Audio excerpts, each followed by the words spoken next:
was gonna present more, at least, right? Way more. Way Because more. like I know Mario Barrios has like he's got good power, bro. He's got a great 1-2.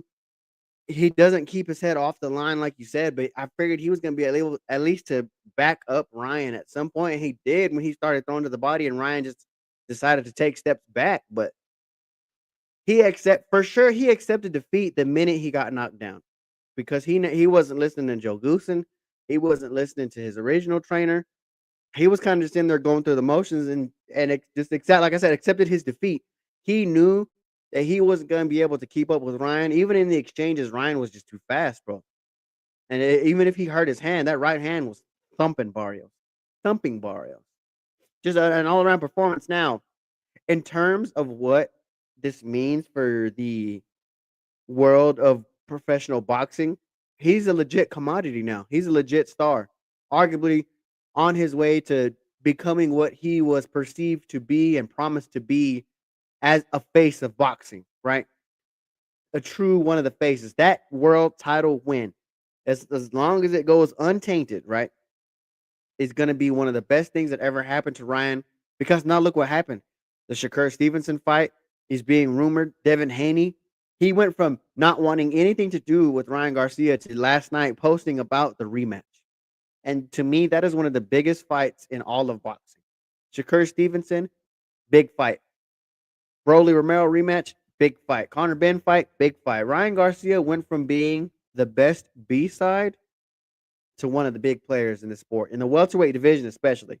Because when you look back at his career, bro, that's all he was going to be at this point. If he lost, permanent big time B side, because all his big fights, that's what he was. Tank Davis fight, B side.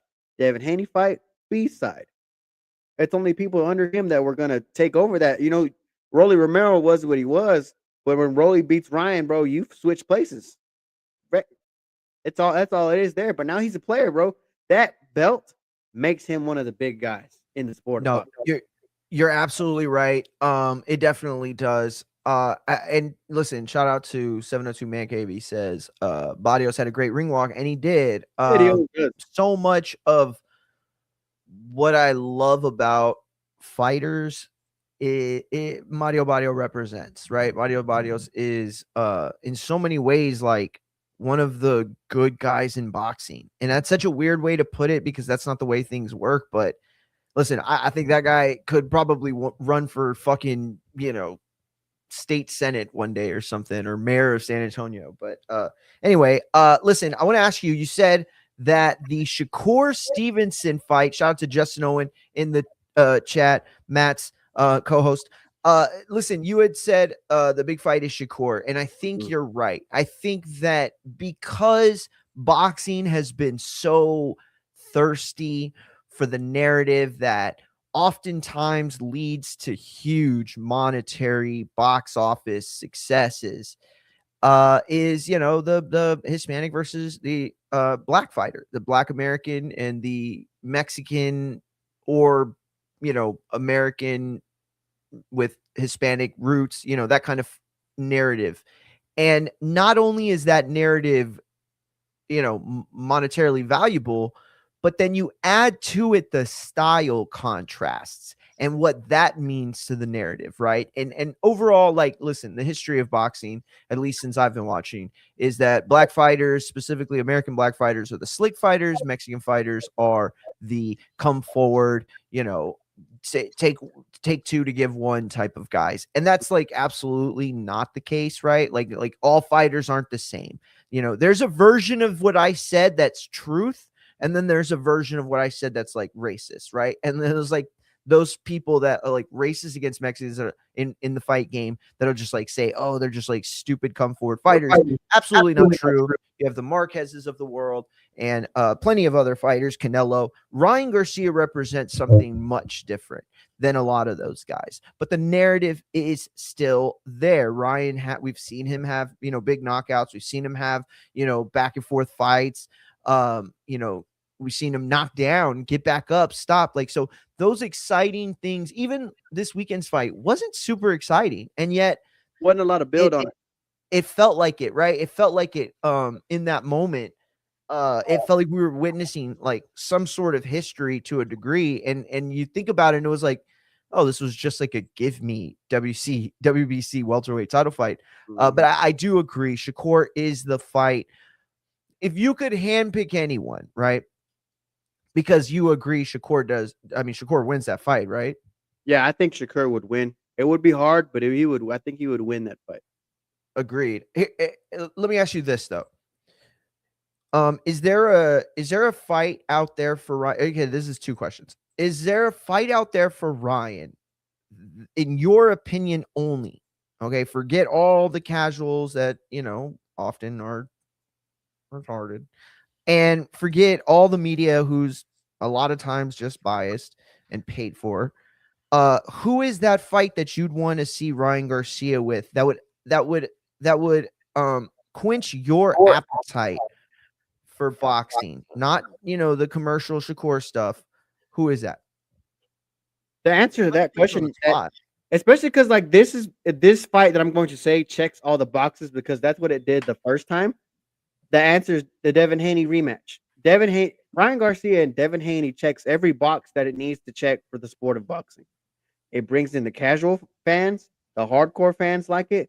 It's two of the best in a weight class once again, and this time it would be a unification. And don't get me wrong, Ryan and Shakur, it's a good fight. It's a great fight. Ryan and Devin Haney is a big fight, a massive fight, one of the biggest money fights that could be made. Because when you look at the sport of boxing right now, Mario, we don't have the next fight, right? Once we got past Canelo and Crawford, what was the fight that we were looking forward to? What were the two guys that we were like, oh man, I really, really want to see these guys fight? It's not really presented itself yet. And with what happened, especially with Ryan Garcia getting caught up with the PED situation, but given his performance and what happened in that fight anyway, it has to be that fight, bro. This is bad blood too, unfinished business. This, like I said, it checks every box. Commercial success, casual success, hardcore success, unification, moves the sport forward, arguably creates the new face of boxing, bro. So to me, Devin Haney and Ryan Garcia 2 is the fight that needs. If I was to say next to take over the summer, that fight needs to be next. Yeah, I think I agree with you on a lot of your points there. Here's what I will say though, right? Is he ready for that? Right? Is he ready for that? And I ask that because, God damn, this thing sucks. I asked that because look, what we saw on Saturday, to be fair, was Ryan Garcia beat a guy who probably was never good enough to be welterweight champion. Maybe, maybe pick up one belt at some point, but he was never ever top 5 in the division. I don't think, not really. Here's the thing. Yes, yeah, absolutely. I don't know how much of that was the exposure of his opponent at the time and how much of that was credence to Mario Barrios. Like the point I'm trying to make, I think, is like, you can argue, and I love Mario. I love him. I've met him when he was a fucking amateur. I've interviewed this kid. I mean, he was like 4 inches taller than me by the time he was 16. Okay. At the end of the day, all I'm saying is that he is PBC's most manufactured guy. I think Mexican, at least. I mean, that's. I think that's. I get that. What you're saying is he was created by them, but I've asked this question and I can't get a real answer on it, Mario. Especially if you're the PBC, right? And you see Mario Barrios. I'm not gonna say he's an underserving, but let's say he's the lowest to second to lowest hanging fruit in terms of champions in the welterweight division. Why wouldn't you have him fight Rolly Romero in a unification to keep both of those belts on your side of the street, let's say? Because to me, that doesn't make sense. Like, I understand you could take the Caleb Plant route still and just have Rolly take these pushovers and defend his mandatory, and he'll have the last belt at the end of the day. But if you knew Mario was a risk, and now, like I said, I'm going to give him credit, even though he was on the slippery slope to very lackluster performances that got you draws, and one of the fights you for sure lost. To me, I thought he beat Manny. I've edged it against Manny, but a very lackluster performance still. If you're the PBC, why wouldn't you have him? Hey, let's unify with Rolly, and that's another card for them. Mario Barrios is still headline pay-per-views. Rolly Romero has headline pay-per-views for the PBC. Why didn't they go that route? All right, you ready? You ready? Because I have the answer. Tell me. I'm so glad you asked it. I'm gonna be honest. I'm a little offended. You didn't come to me first. That's okay. That's all right. Hold on. I'm just removing and re-adding Instagram because they're pains in the asses. Look here. Look, this is what I'm gonna say. Right at the end of the day, all I know is that you're right. You're right. It is not traditional for a promoter to go out of their way to, let's say, god damn this, to not unify the belts. Right. It's also like not normal in the Ukraine and Russia parts in the war to like not have food, right? Like traditionally speaking, over the last like 20 years, they've been able to get kind of like almost any food they want, right? Right. But in wartime, things change. And that, Matt, is the answer. The reason why that this fight happened instead of the Rolly is because they are in wartime. Now, this might be a Cold War right now, but believe me, it's heating up. I've done this as many times as I think I can. I'm really feel done with this, but I'm just going to do it one more time because this is the only way to answer this question. On the day that WBC announced that Arthur Beterbiev wasn't going to fight, they weren't going to have the Bibble fight, and Turkey was making all these, moves and announcements, thinking they were going to get the, David Benavidez fight. A fracture happened in boxing. Okay, very similar to the way that Hulk went and grabbed all of the fucking Thanos jewels and then bedazzled himself, and then Cap forgot to fucking take one of them back like a douche. So the timeline splintered. So when that timeline splintered, boxing changed probably forever. And you don't feel it right now, but there is a war. And that war has now gotten Terrence Crawford involved, Shakur Stevenson involved, Teofimo, Ryan Garcia, Oscar De La Hoya, Matchroom, Eddie Hearn. Zuffa signed Connor Benn this past week, something that you and I haven't yet really spoken about. I mean, other than in chat and stuff. Notable. And you know as well as I do how big of a hit that was. It is very rare in this sport to have a homegrown UK guy with ties that extend to fathers and lineages, and to just say, fuck all of that. I'm taking the bag at Zuffa, the place that nobody knows if it's going to be around in a year, but they're giving out money like it's fucking Turkey in 2000. Everybody does. That's or 20. Exactly. And so the best, he forgot it was boxing. He thought he boxing. Conor Bennett was going to be loyal. Like, no. Exactly. And guess what?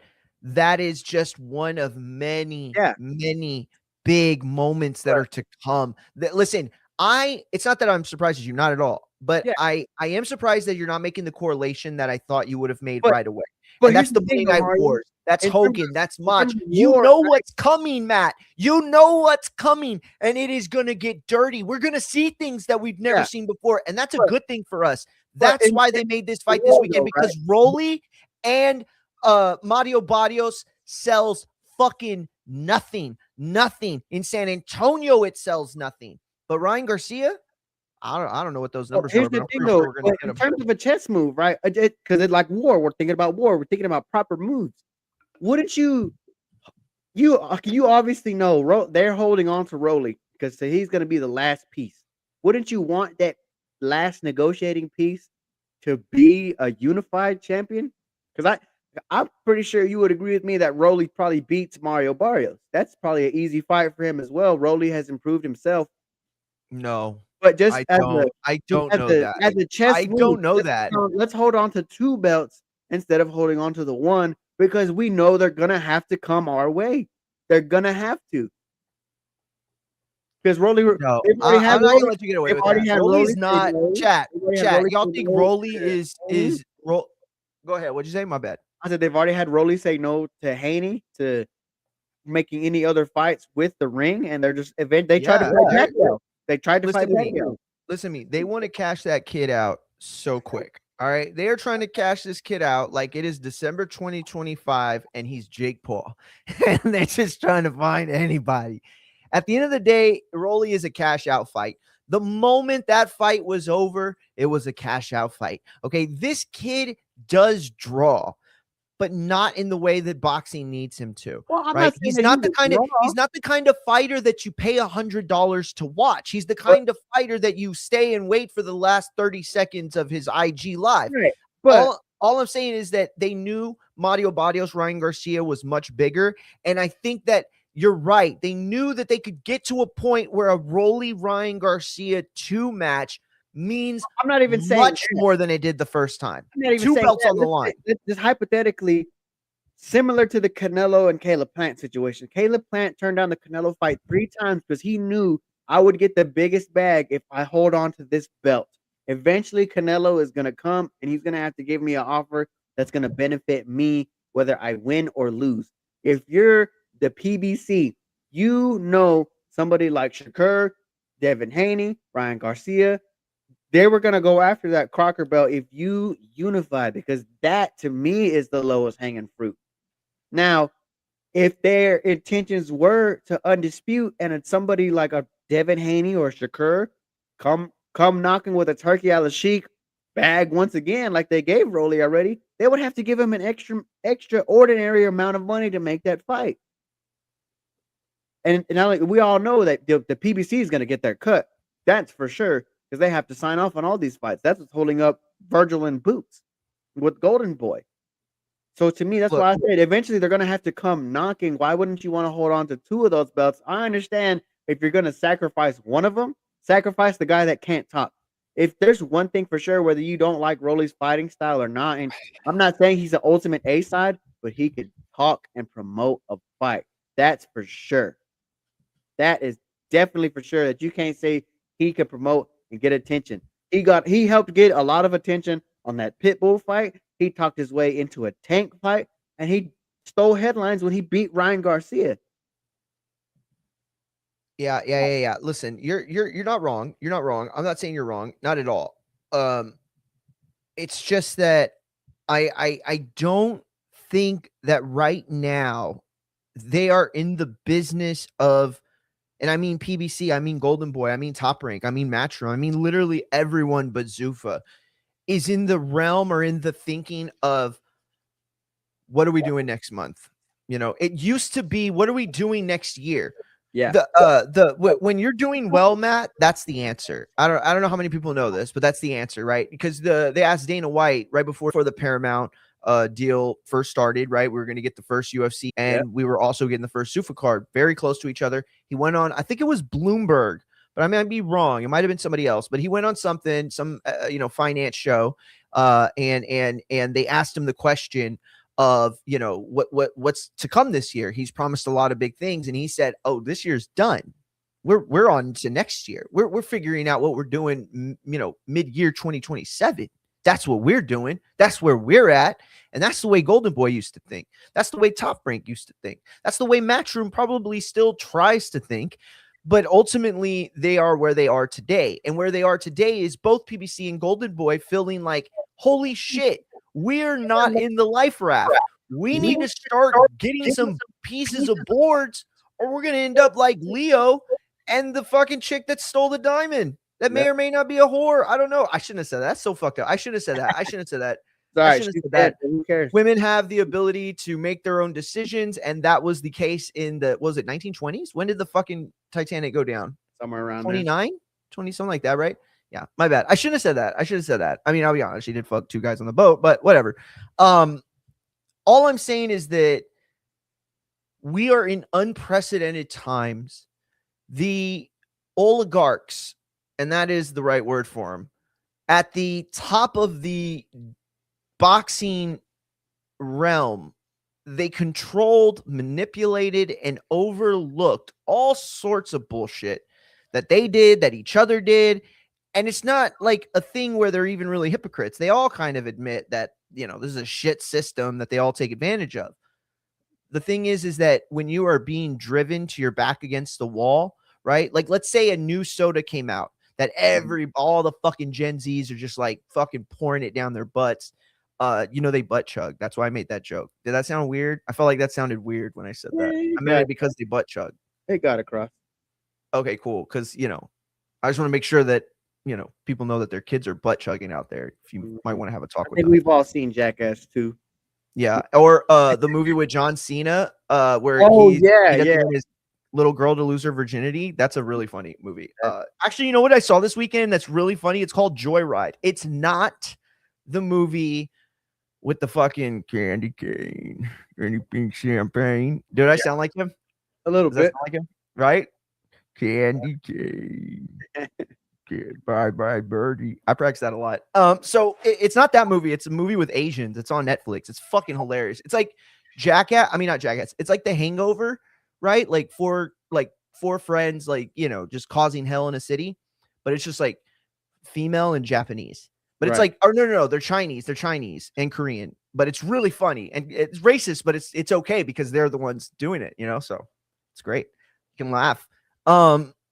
Anyway, I just feel like when you are in a situation where there's a new soda and Pepsi and Coke have been the kings of the sport, I'm not going to be surprised when Pepsi and Coke come out with their fucking, tag team shit, trying to get rid of the other people. Like, yo, we are not splitting this pie with another person.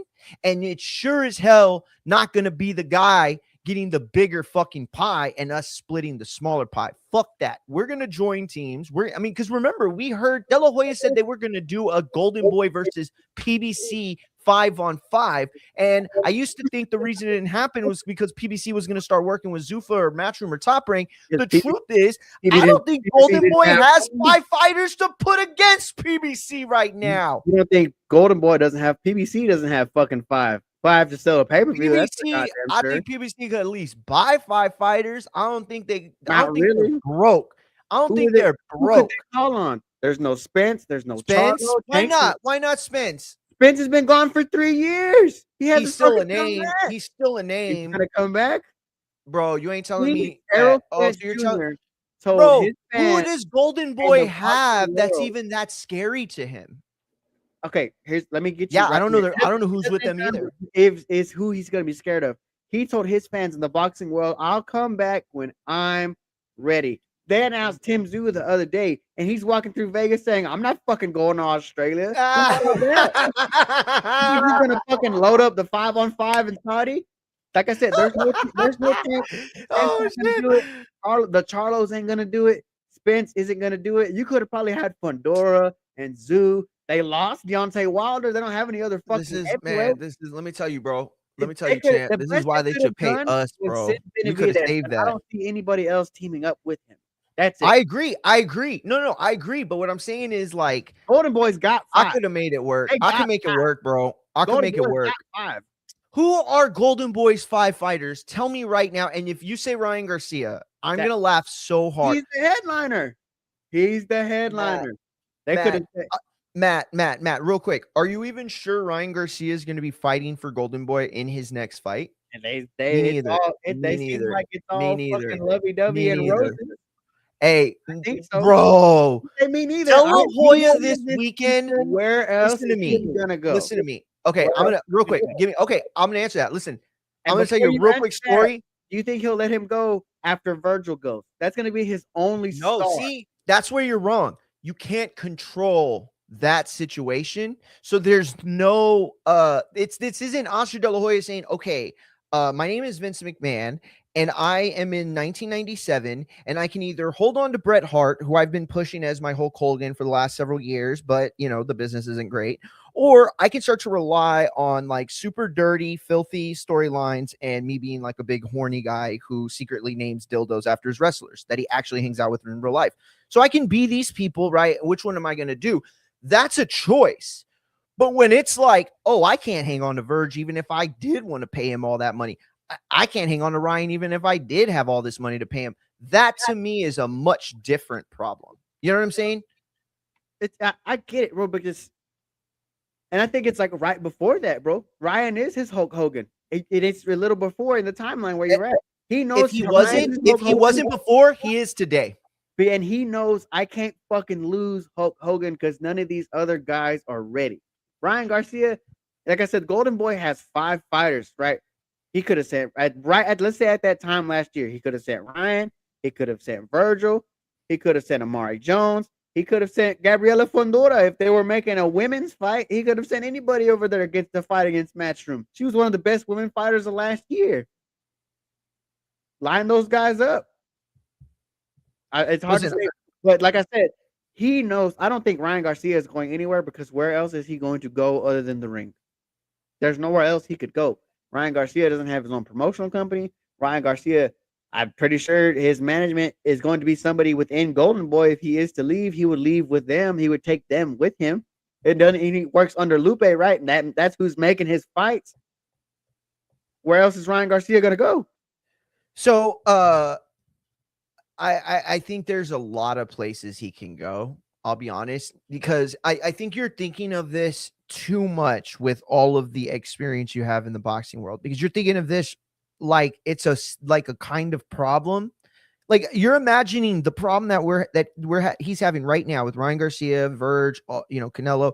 You're imagining that problem in the 2012 era or 14 or 18 or whatever. Right now. All for now, because the problem is this, or the difference is this. Today, Zuffa will sign a 1-fight deal that fucks them completely. You see, Oscar is used to the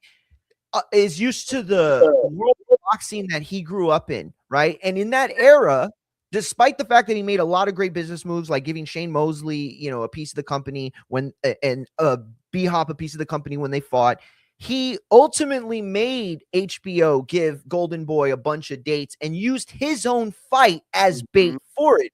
Very similar to what he's doing to Virgil Ortiz and Boots. This isn't a situation where he doesn't want the fight to happen. This isn't a situation where he's trying to have Verge duck because he wants to keep milking him. This is a situation where he needs his piece of the pie. He needs to secure a future for Golden Boy.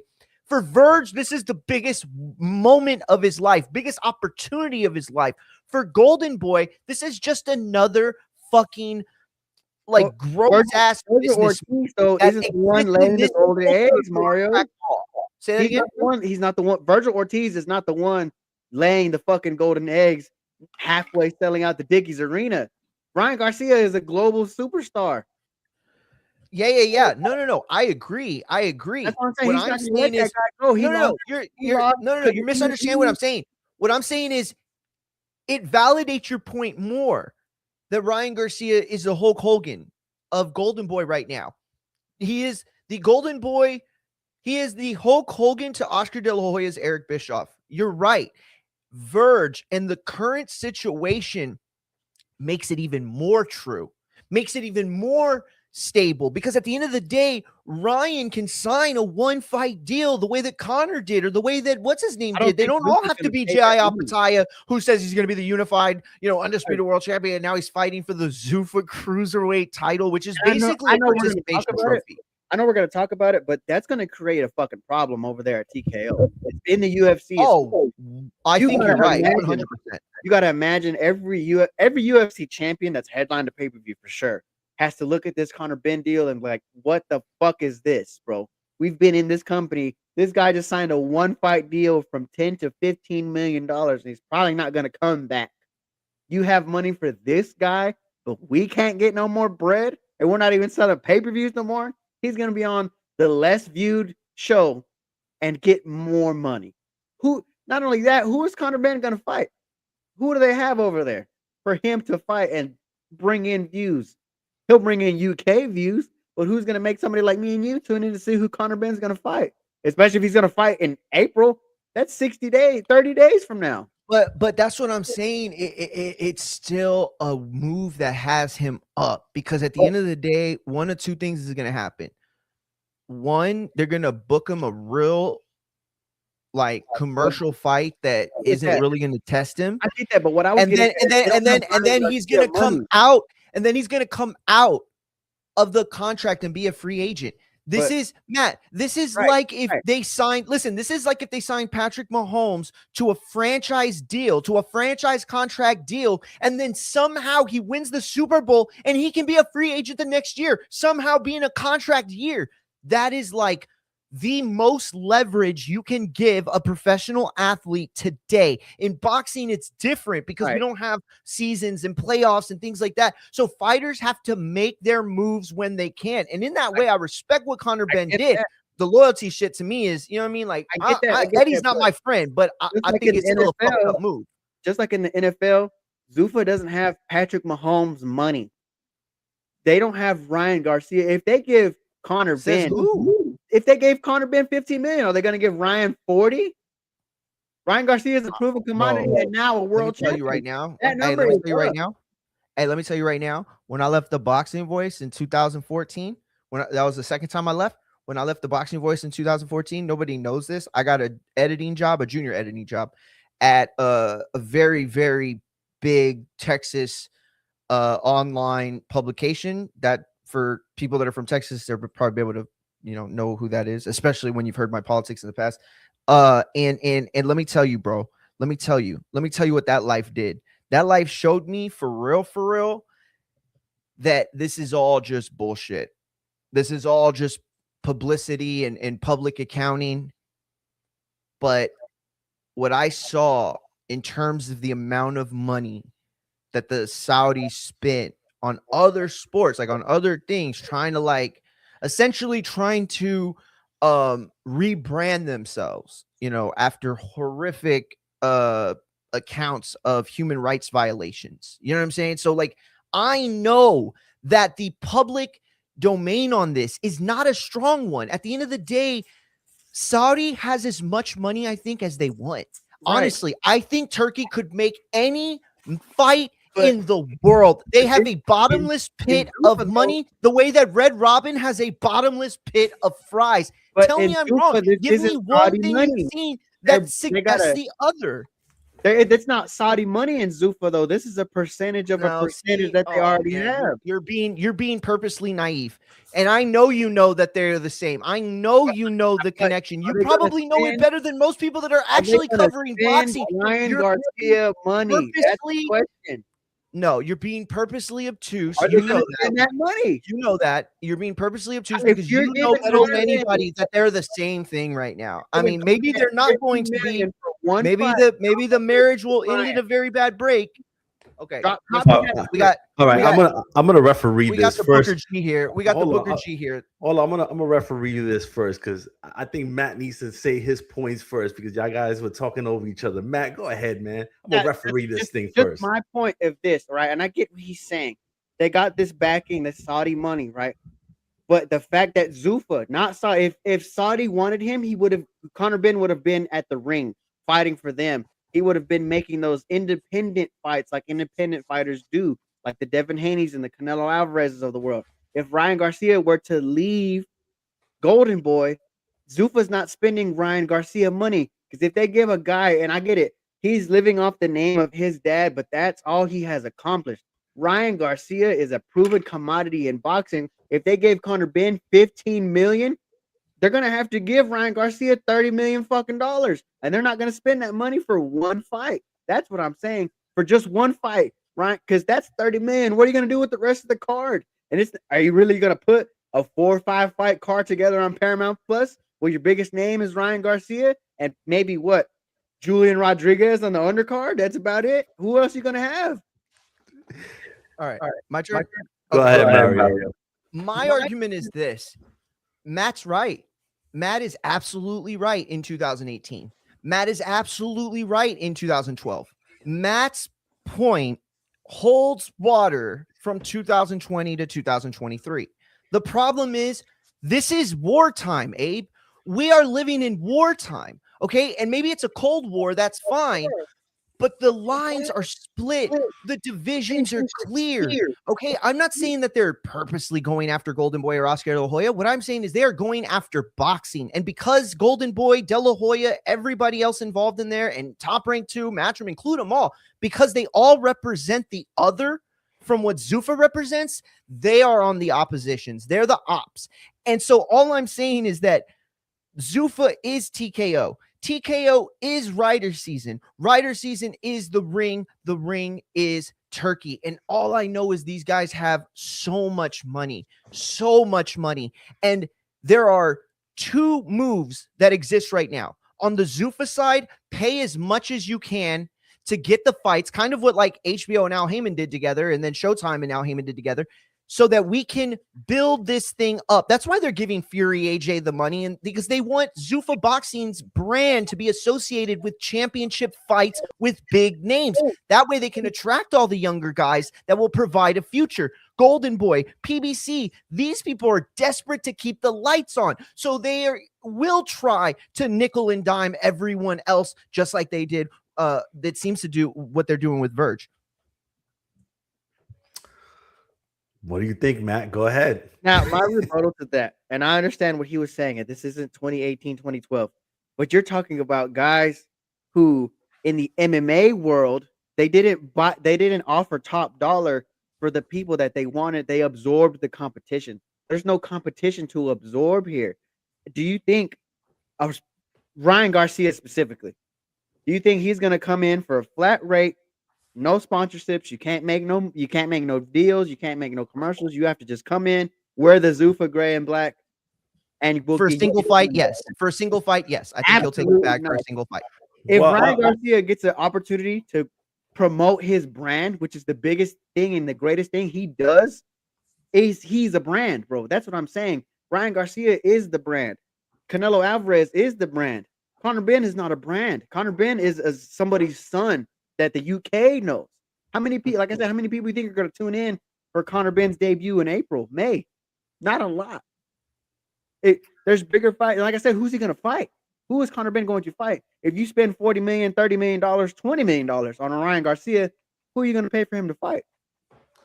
Now I will say this, Matt, just from what I heard, the sponsorship thing is they can't wear it during fight week. It's not to say that they can't have sponsorship at all. So they could have sponsorship to where, they're promoting on their socials and everything else.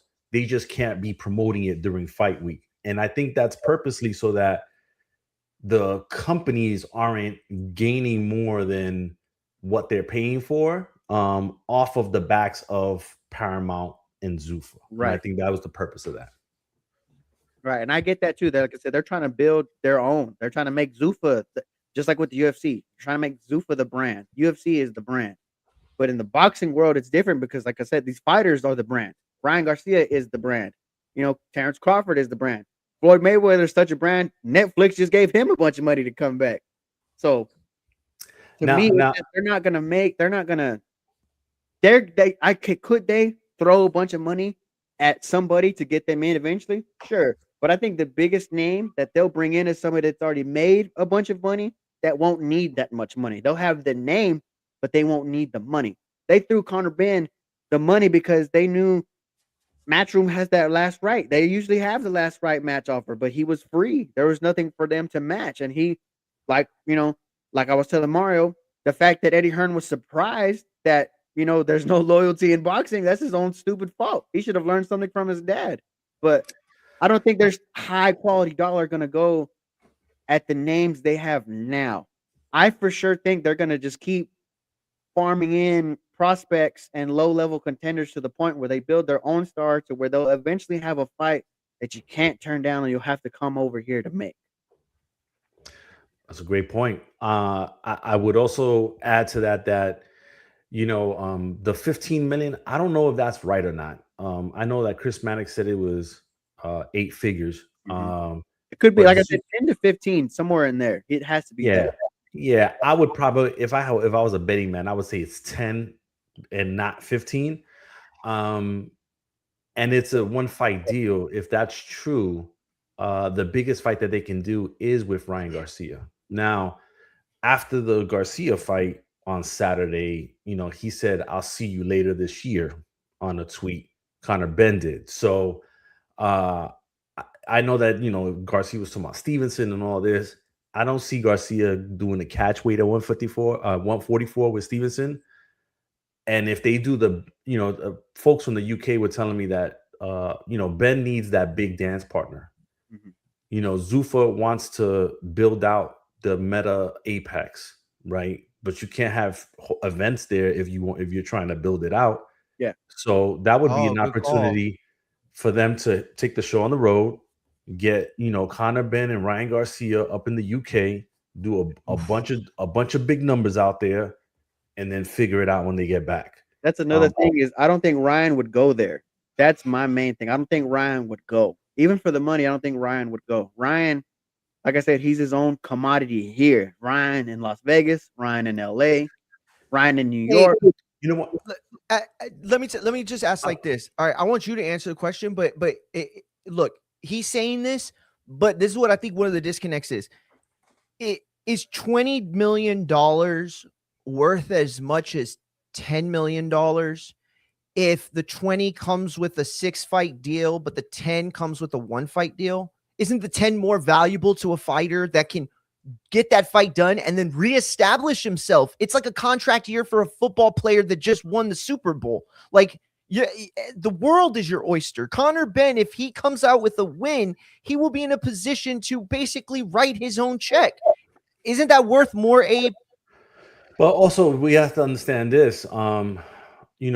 Although this was Ryan's last fight with Golden Boy as just a fighter, his next two, if I'm not mistaken, from what I heard, was as a co-promoter. So whoa, he would make co-promoter money and the fighter money for the next one. Bag So already got bigger. now you're talking about it being worthwhile. Now, Ryan Garcia is a smart guy, and I have to, disagree with you, Matt. And I would say that he would go to the UK because it would expand his brand. And he's all about his brand. And I think that he would do it. They posted a picture with him and what is it? David Guetta, I think his name is. The DJ the DJ from the UK. Yeah. And I think he owns the rap label that Ryan took a picture with that UK rapper. I don't really follow UK raps. I don't know, but I know all those people were flipped out when they saw Ryan and him together. Yeah, but all that stuff is strategic, right? Just to kind of get the appetite, get people kind of talking in that side of the world about it. Yo, Abe is so right. And I want to just add this one point. I do this thing, you and I, we all do this thing, right? So we all keep up with certain people, right? And so, like, even though I don't watch iShowSpeed, I'm very aware of his movements. I'm very aware of what he does and how he moves, especially since the WWE connection came about. He went on this whole like tour of African countries, Japanese countries, Chinese, territories, Brazil, like everywhere. And before he did that, he used soccer as a means to connect with the UK and Spain and a lot of these countries that have big, soccer fandoms and teams. So that expanded his brand to a point. Kai Cenat had did that before him. Now this guy doesn't even stream anymore because he's making so many millions from other things. So all I'm saying is that you're right. There are levels to branding. There are levels to celebrity. And at some point in America, it's not that you can get so big, but it's that the only way to grow anymore is to expand where you're conducting your business. In this case, the fight game. Yeah, and look, Matt, you were hitting on all the good points, and I think that with Zuffa, they're going to listen. I think they're going to treat this like NXT. When NXT was brought on, you know what I mean? Have all the young guns that they're going to bring up, sprinkle some veterans on top, and then poof, in a couple of years it'll be this brand of its own. I mean, they're doing it now, like Andy Ruiz is, that's gonna likely happen here soon, the announcement. And then I've seen some rumors about Tyson Fury and Shakur Stevenson maybe going over there, but they're going over there, and this is where I have to lean towards Mario, is that they're going over there, but it's still kind of part of the whole Ring, Sella, TKO, Riyadh season mix up there. Like it's all gumboed in there. So they're just kind of like moving stuff around on a chessboard, but it's all the same chessboard. Now, like I was thinking, I'm getting at to where I don't think it's a move right away for a star, a named star like a Ryan Garcia to go. Maybe, like I said, in a few years, maybe if Zuffa's around in a couple years, they for sure could have that. A Tyson Fury, I understand completely because Tyson Fury goes to the highest bidder anyway. Shakur Stevenson, I completely get that too because he's aligned with Bud Crawford. Bud Crawford was already boasting these guys up, and I was expecting a Shakur Stevenson to end up there anyway.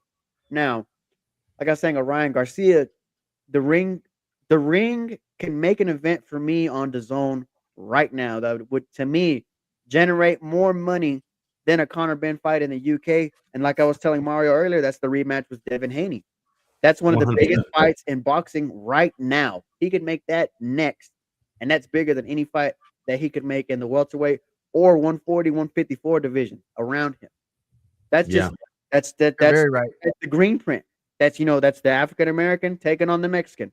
Two guys who already have a history, and it's bad blood, unfinished business, and it's the No. generation of fans they attract are already super invested because Yep. what we all know is what happened with Ryan Garcia. The findings, it taints the victory, but they don't see that. They see what they saw on tape, and they're gonna want to see it again. Yeah, I agree. I think everybody wants to see that again. I definitely do. Now I don't know how long I'll be able to have y'all, so I want to just ask this because we got to pay the bills, and this clip went massively viral, or not massively viral, but for a channel as small as mine, it went very viral. So I got to follow up with another clip. So I want to get both of your thoughts. Abe, I want to start with you, and I'd love if you had anything juicy for us. Abe is our resident. Abe is our resident squealer around here. He's our resident informant. So, Abe, the George fight last night on the undercard of Clarissa Shields, where Atif Olberton, who's now 15-0, from Detroit, was given prime position here on Clarissa Shields' rematch with Cruz Dezern. Now, unfortunately and very scarily, the fight ended in a very abrupt and scary way as Joseph George, who was 13-1 heading into this fight, seemed to suffer some sort of headbutt or something. Went to go to sit at his stool. He was fine. He was standing. Everything was good. Sat on the stool for a few seconds and then completely killed over. And not only did he kill over, but he was out. Like, we don't know what happened. And a lot of people were speculating that it was a knockout or I forget what they call it, but it's like a pain muscle tablet. It reacts later, right? A delayed reaction, I think is how they called it. But Abe, what did you think of it? And do you have anything, or at least suspect that there may be something that happens that changes the ruling? No. What I didn't like, I did not like that the corner was very slow on the reaction. Slow to the jump. A lot of people commented on that.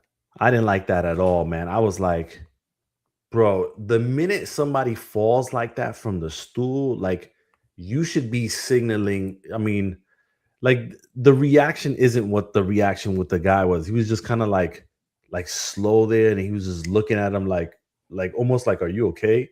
Dude, Yeah, what did he think he was like? Dude, I don't want to laugh. I don't at all, but it's like immediate. This fight is over. We're out of here.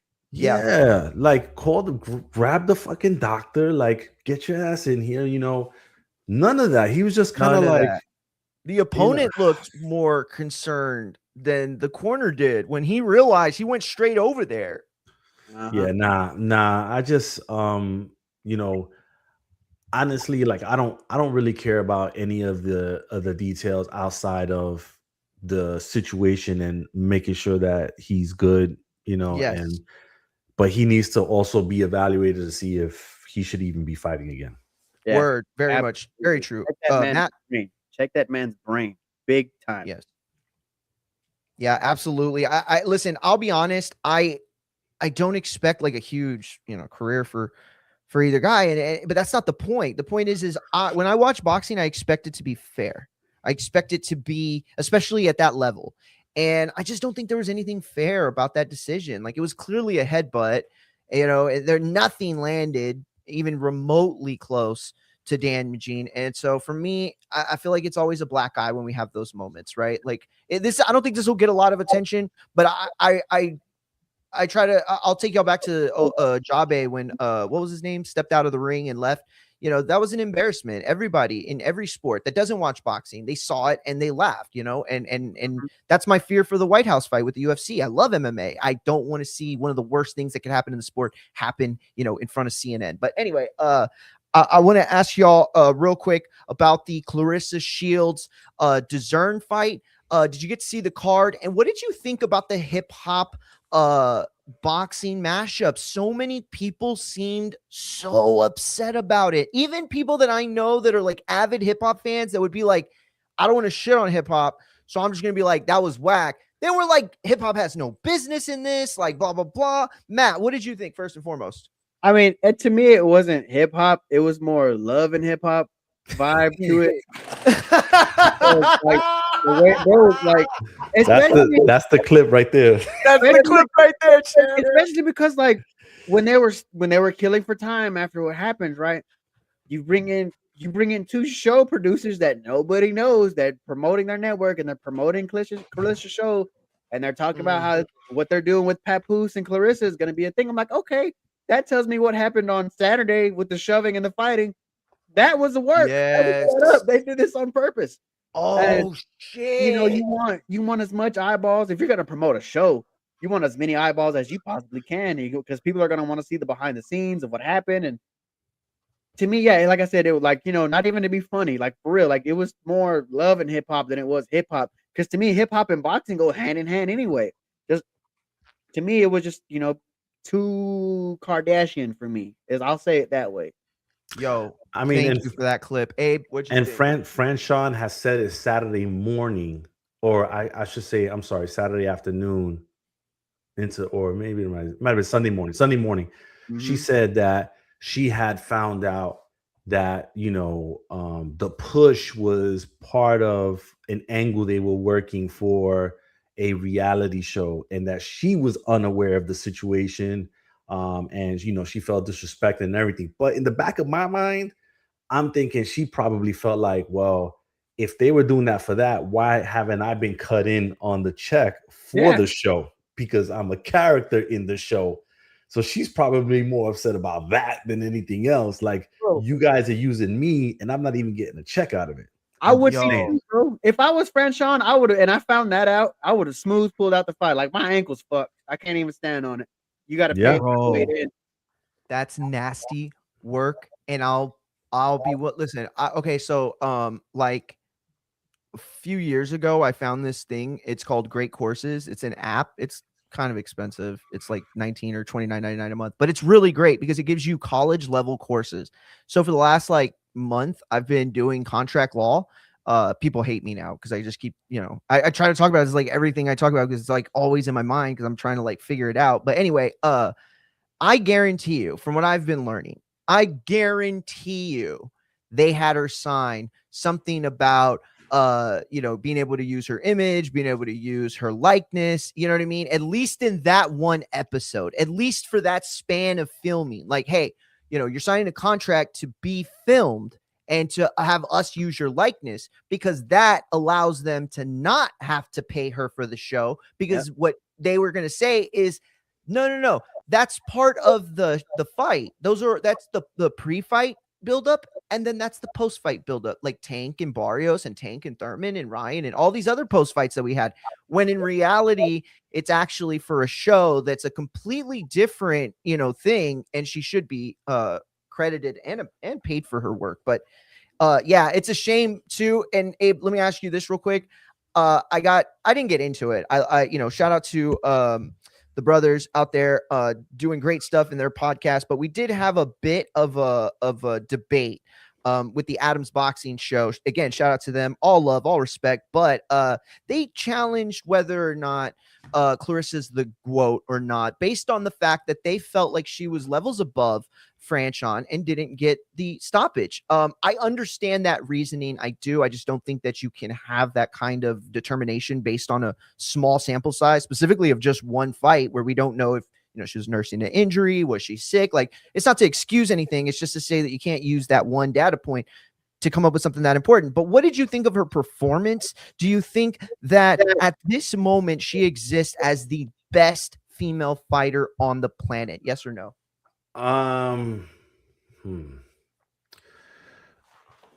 So I would say that it's a little difficult to try to really define this because the inventory in women's boxing just isn't there, Mm. right? That's and the higher level inventory is down at the lower weight classes. Yeah. These are all facts, right? Um, so Clarissa fighting in where she's been fighting at, she hasn't really beat like the upper echelon folks because they don't really exist. Mm. Um, Savannah Marshall was probably her biggest fight or her biggest accomplishment, right? Yep.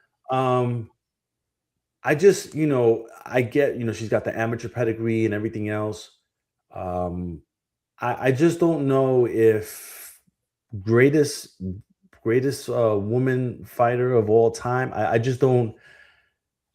I have to. I guess when her career is over, then maybe we could look at it like that. But I mean, she's beating what's available. Ooh, well said. Well said, dude. And And does that push you? Yeah, is good well call. Damn. is what's available the best out there? No, not in those weight classes. Maybe if they figure out a way to get Michaela Mayer in there, but even then, you're asking Michaela Mayer to go up to. She said that she wouldn't go past 160. I think that would be the max. You're asking Michaela Mayer to go up again in a weight class. Remember, she started off as a featherweight. So you asking her to go up to 160 to fight Clarissa Shields, who walks around probably close to 200 pounds. Like that's a hard ask, you know what I mean? And so For real. but that's the only way she can actually get like some really credible wins. Nobody really expected Franchon to beat her yesterday. I mean, Clarissa was a minus 4,000 favorite. Yikes. I didn't even know it got that high. Yeah, like nobody expected her to win. So, I mean, Franchon. So it was all on Clarissa to box her way. Now, granted, when it comes to skills, athleticism, and all that, is anybody close to Clarissa? Maybe not. She's probably the best at that. Well said. But there just hasn't been anybody in where she has been competing at that would say, "Oh, okay, she's gonna have a tough time beating this girl." I just haven't seen it. I haven't seen it. So it's hard to say you're the best at something if the competition isn't at the same level as you. Matt, what is the monetary, like what's the biggest money fight? Or I'm not the biggest money fight. I'm sorry. What is a bigger money fight for Clarissa Shields specifically? Is it the Ali route? Should she continue to try to goad her into a fight, or can they find a way to blow up a smaller weight fighter? What do you think? What do you see realistically? In terms of monetization, the Layla Ali fight is huge. It's massive. Look at the reaction you got from Ronda and Gina Carano. That's going to be massive. The attention that got was huge. Now, I agree with Abe when he said that the competition is just not there for her at the higher weights. The competition is just not there. Obviously, like, look, she called out Shadasia Green, but Shadasia's at 168. Michaela Mayer's has to be 160. Remember, there was talks of her and Baumgartner, and she'd have to make welterweight for that. She'd have to go all the way down, and that's going to be tough. Yeah. Now, I think at the end of the day, at the end of the road for Clarissa Shields, this would have been a smart chess move because she allowed these other girls to fight the way she can go back down. And at the same time, she's built up a big enough brand, especially in the city of Detroit. Well, look, you look around, she sold 18,000 tickets. She sold all. They loved her. Whether They it was loved 15 her. I to love that for 16, her, dude. I did. She had that moment last night where she walked out and was like, I did it. I've come to this point. I am a star in women's boxing. And she did it without a Jake Paul. She did it without a major promoter. Yo, that hit. She can go back down and make these fights where it's going to bite her in the ass at the end of the day is how far down she goes. She should not go past 168. And if she can flirt with 162, for a Mayer fight, because I've seen Michaela Mayer in person. She's a big girl for the small weight she started at, but she's a big girl, for real. very skilled. But yeah, and like it's hard, and to call her the GOAT, and at the end of the day, it'll be a fair conversation to have to call her the greatest woman fighter, because even if you're looking at a Layla Ali, Layla didn't have that much of competition at her era anyway. There wasn't that many women fighting, notable women fighting. Now, obviously, people are going to point at, let's say, Katie Taylor, that would be the best woman fighter of all time, and her resume and her accolades back her up fully. But if we're just looking at what a great fighter is, when you look at the skill of Clarissa Shields, it's hard to talk her down from that position. I mean, word. Listen, we have more boxing to talk about, but I while we have Abe, I gotta switch this. I actually. Oh, you gotta go. Damn, I gotta go because that's all right. We'll get you on the Zoom in like 2 minutes. Hey, all good. We'll get you on the chamber talk this week. Because I've been following your Twitter. What is the end of the road? What is the end of the rainbow for Floyd Mayweather and this 3-fight deal? Have you? Because I've seen you sniffing around the Floyd and Manny talk. What is the end of the rainbow? And you've been pointing stuff out. I've been watching. You got the tea leaves. What's the end of the rainbow for Floyd? Is it a Bud Crawford fight on Netflix? Yeah, so I didn't see the 3-fight deal. I don't think that was on the press release. That was 3-fight deal. I might have to look at it again. FightsATW.com. Yeah. But you know what? Would you be surprised if they did a Mayweather Tank fight at some point? No. I think that's one of the options that's coming, because Floyd said himself that it's an exhibition and a 3-fight deal. If Manny's first, the big, difficult money challenge is at the end. Yeah. And I can see Tank being in the middle, but I think the toughest fight for the most money is at the end. And I think that's a Bud Crawford fight. Could very well be. But it'd have to be. Oof. I think that it would also depend on how he looks in September. Very well said. If he looks really good in September, then maybe they just go straight to the Bud Crawford fight next after that in May of 27. And that would be, Crawford a year, some change, retired, and maybe, look at that check a little differently. Oh, yeah. Hey, appreciate you on, man. We'll get you on the EC Chamber Talk this week. All right, man. All right, guys.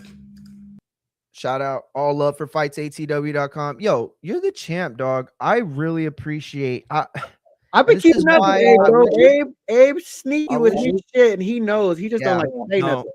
No, you're right, dude. And I made jokes last year about Abe having a source in the WWE creative room.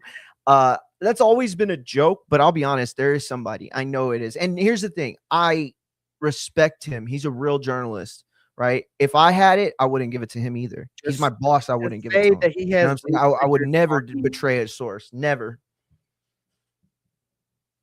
What'd you say? I'm sorry, I missed it.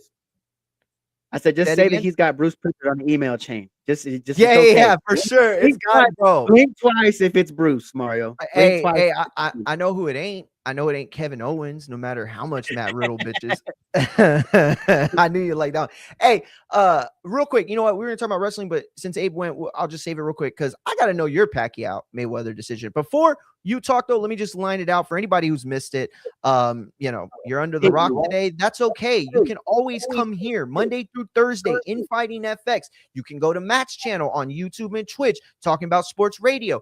Just hit the search, InfightingFX. You got to put the at before. And we're live Monday through Thursday, like I said, and on the big fights on Saturday, Sunday, and Friday. That said, the news broke over the weekend. Really last week was more, because the official news broke over the weekend.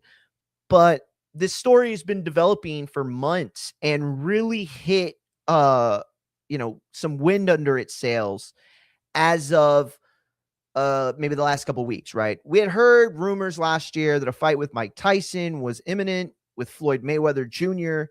Then we heard rumors that a Manny Pacquiao fight was going to go forward instead. A lot of different things were said and done. There were reports that Manny Pacquiao had given offers to Juan Manuel Marquez. I'm forgetting the other people. I know Juan Ma was one of them, and I want to say maybe Maidana was another. I don't remember, but either way, they all turned it down. Provodnikov was the guy that ended up taking it. And so we get the word that Mike Tyson Floyd is definitely happening. It is happening, and it's going to be on Netflix. Then in Africa, by the way, I mean, all I know is if they don't have a dope ass tagline for the event, they can eat a dick. They can eat it. Here's the thing: if you don't have a badass tagline for that fight, hit me up. We'll brainstorm it for free. I swear to God, I'll come up with something good. But I'm not gonna put my brain power towards it. Right? If y'all don't know, I used to rap. You don't believe me? Then come on and I'll fuck you up. But at the end of the day, all I'm saying is that I could come up with something really good. And if I can come up with something really good, then people that get paid to do it should come up with something really good. Shout out to Talking About Radio. As I said right there in the chat, if you're on YouTube, if you're you go to the chat, if you're on IG, X, TikTok, any of the other channels that we're on, Twitch, go to the chat and boom, there it is. Champ just put it on there. So anyway, the Floyd Mayweather and Mike Tyson gets announced.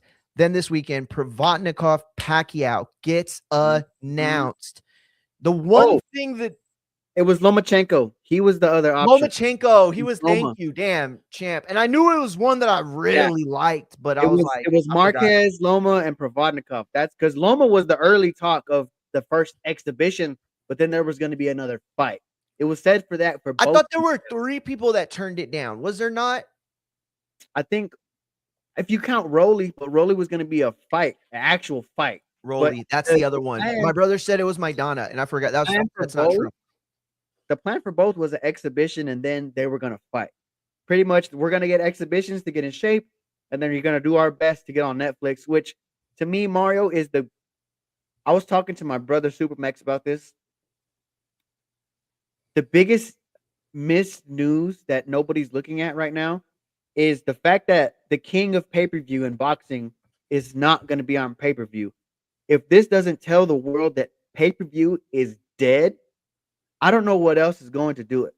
The fact that Floyd Money Mayweather is not on pay-per-view, he will go to Netflix, and it's going to make a fuckload of money, excuse my language, because they're going to do it in the Sphere.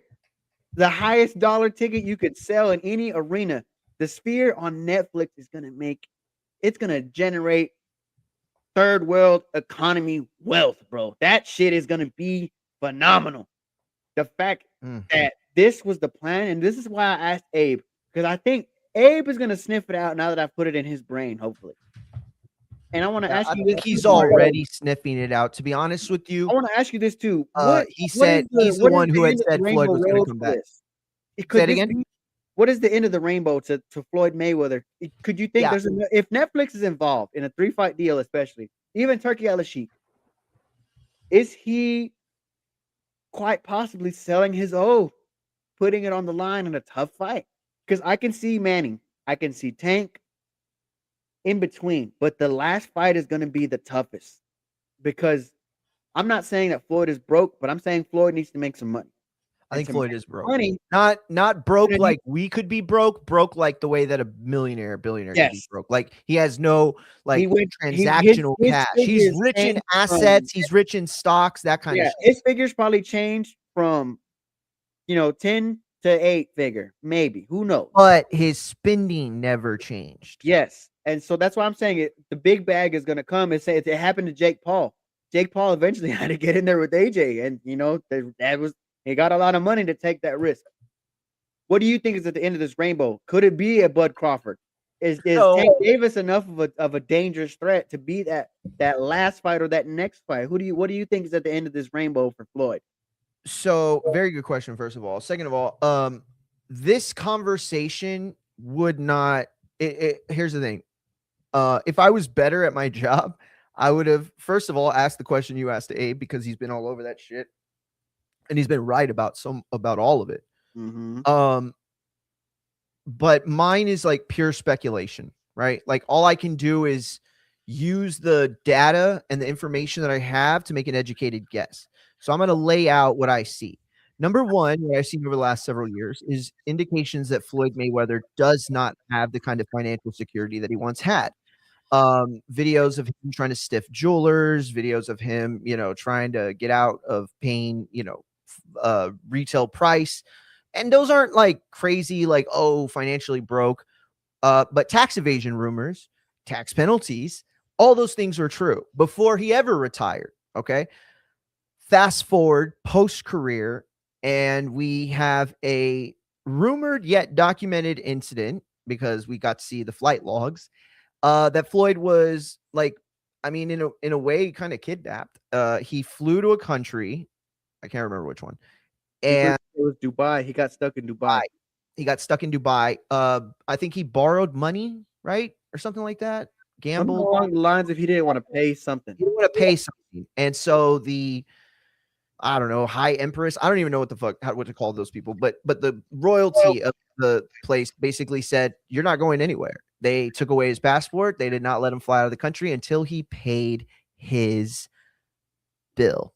And that's a huge, huge thing. In fact, if you have watched some documentaries like on Netflix and Hulu, when you see these like millionaires that live this life of like Palm Beach one weekend and the Bahamas the next weekend, and they go to these like private resort islands and stuff, you always see that when one of these people is broke and they tell the story, the first crack was not paying a bill in a foreign land, right? Because in America, you can use your celebrity to get away with a lot of shit. In those other countries, if you try that and fuck up, you could go to jail. So it's like one of those situations where why would he have, like if he is so rich, why would he complain? Like that's like saying, I'm not paying for this $5 Whataburger. It was slightly like, no, come on, you're a millionaire. That said, the latest thing was, okay, well, the other thing real quick was Floyd getting chased off from a place in the jewelry section of a foreign country. The biggest tell, though, was the lawsuit against Showtime and Espinoza for $300 million. Well said. Why did he wait? Because what? Floyd retired in like 2016, 2017, right? Yep. Why are you waiting 10 years and all of a sudden you're crunching the numbers? You're like, oh, hold on. There's some money missing here. And if it's true that he settled with Al Heyman, then maybe he is missing that money got misplaced somewhere. Somebody has it. And Floyd Mayweather obviously needs the other half of that money because he's made money in his career.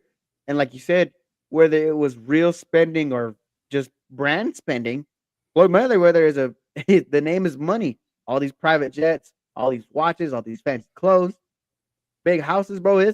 That's money, which is why I brought up, and a light bulb went off in my head. I think I can push back Gervonta Davis as the last fight. Because in between, I can see the rematch. Another rematch coming behind Pacquiao with Conor McGregor. That fight dude, come on. You just went into full-blown wrestling mode. Hold on. So you know. Conor McGregor can come back to the UFC right now, and he would be the biggest draw in that company. Yes or no? Say it again. Conor McGregor could come back to UFC main event and would be the biggest draw in that company right now. Yeah, sure. If Netflix is paying for one-offs such as Ronda Rousey and Gina Carano, which there's not going to be a follow-up. Ronda's not going to get another fight. Gina's not going to get another fight. They would give the money to get Conor McGregor and Floyd Mayweather in the boxing ring again. Absolutely. Okay, let me push back a little bit real quick on that. I don't think you're wrong, probably, right? The only reason I'm pushing back is because I think it's an important thing to be said that makes it not 100% likely or even 90% likely. So Gina Carano represented a problematic brand, okay, in the mid 2010s. After her fight career washed up, her acting career was not as fruitful as she thought it was. She wasn't, casted as well as she thought she was until Star Wars hit. And once that mainstream popularity came, she chose that moment to just rip trans and gays like apart. And listen, you're an American. You have every right to your feelings and discussion, but it's like, let's say like a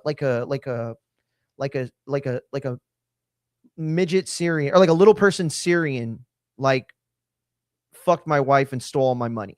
Like I wouldn't start being like, oh my God, every midget Syrian is the worst human being on the, you know what I'm saying? Like, especially if I'm doing this shit. So anyway, whatever. She was a problematic Disney fucking candor. It was better because they got Sasha Banks and she's way better.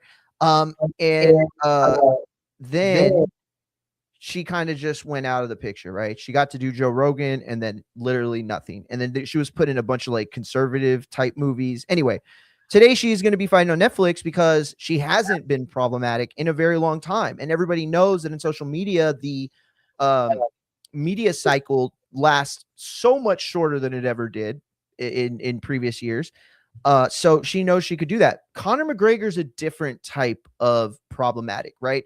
Forget the potential. I don't know if he said racial stuff or not, but let's just throw it in there. Fucking, you know, if you consider him racist or homophobic or whatever the fuck, let's say you consider him any of those things. None of those things are more problematic for Netflix and or the promoter that promotes him as his cocaine usages, his alcohol usage, whatever other drugs he's clearly been taking.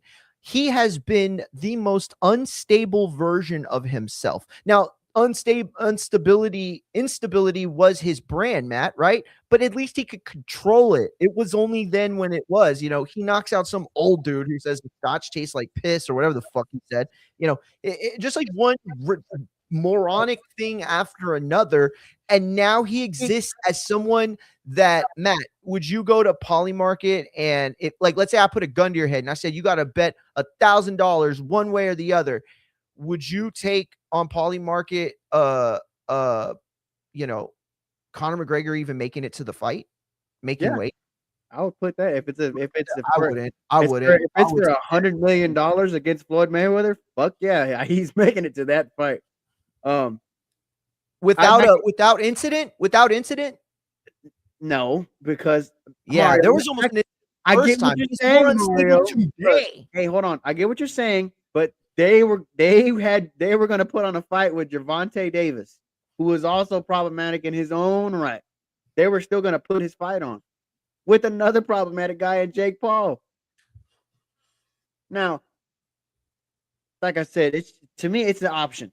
Just as an option. I understand he's a problematic guy, but in terms of who's going to put more asses in a seat, and if you're going to make that money back, who's going to put more asses in the seat, Mario? Other than Conor McGregor. You're really asking me? Other than Conor McGregor that Floyd Mayweather would take in between.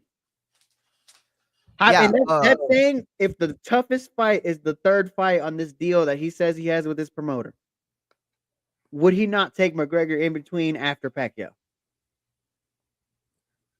No, I don't think so. I don't think so. Here's why. The money won't be the same. There's no way. There's no way the money would be the same. I mean, especially here's the thing. Inflation, if you factored that in, it would be even less. I think. Maybe I'm wrong. I might be wrong, but I think I'm right. But anyway, the point I'm making is this, right? First of all, how much more valuable is anyone else to Conor McGregor, given the fact that the likelihood of Conor not making it to the fight for any reason is higher with him than other people, right? The other thing is this too. Floyd is very much like Donald Trump. And I'm not like hating on politics wise, but like Donald Trump is a guy who like his ego has to be satisfied. I mean, a lot of people are like that, right? And Floyd is very much like that. He has an ego and he has to be right about things, right? That's why he went off on Carmel Moulton's post-fight shit, looked like a moron, you know, all that shit that he's done that looks so self-centered and so self-serving that I think there's no part of him that wants his undefeated record broken.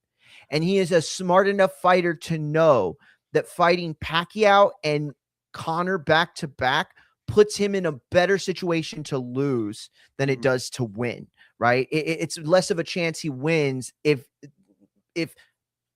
Conor McGregor is his last fight. Here's the thing. If I'm a fighter and I'm one of the best fighters in the world and I care about my undefeated record, I do not want to walk into a fight with Bud Crawford, Shakur, Hell, Earl Spence, Canelo 2, anybody Old. without having fought someone for real. Not the Hold guy on. that fucking literally went life about- and death with Mario Barrios, the guy that Ryan Garcia knocked down in You're the first talking about round. the guy who fought McGregor and Andre Berto in his last 2 fights.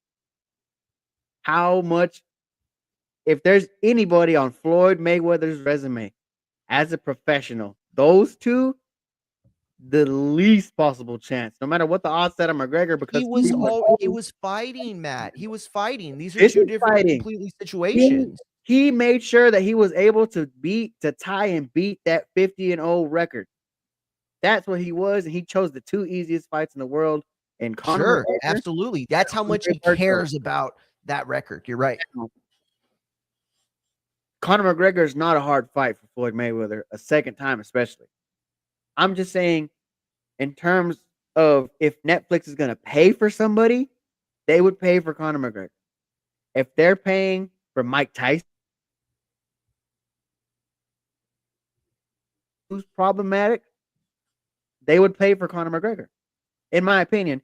And you cut out for a second, but what I thought I heard you say is that if they would pay for Mike Tyson, who's been extremely problematic over his career, then they'll pay for Conor McGregor. My response real quick to that is that Tyson hasn't been that guy in years. Tyson is like a fucking hippie today.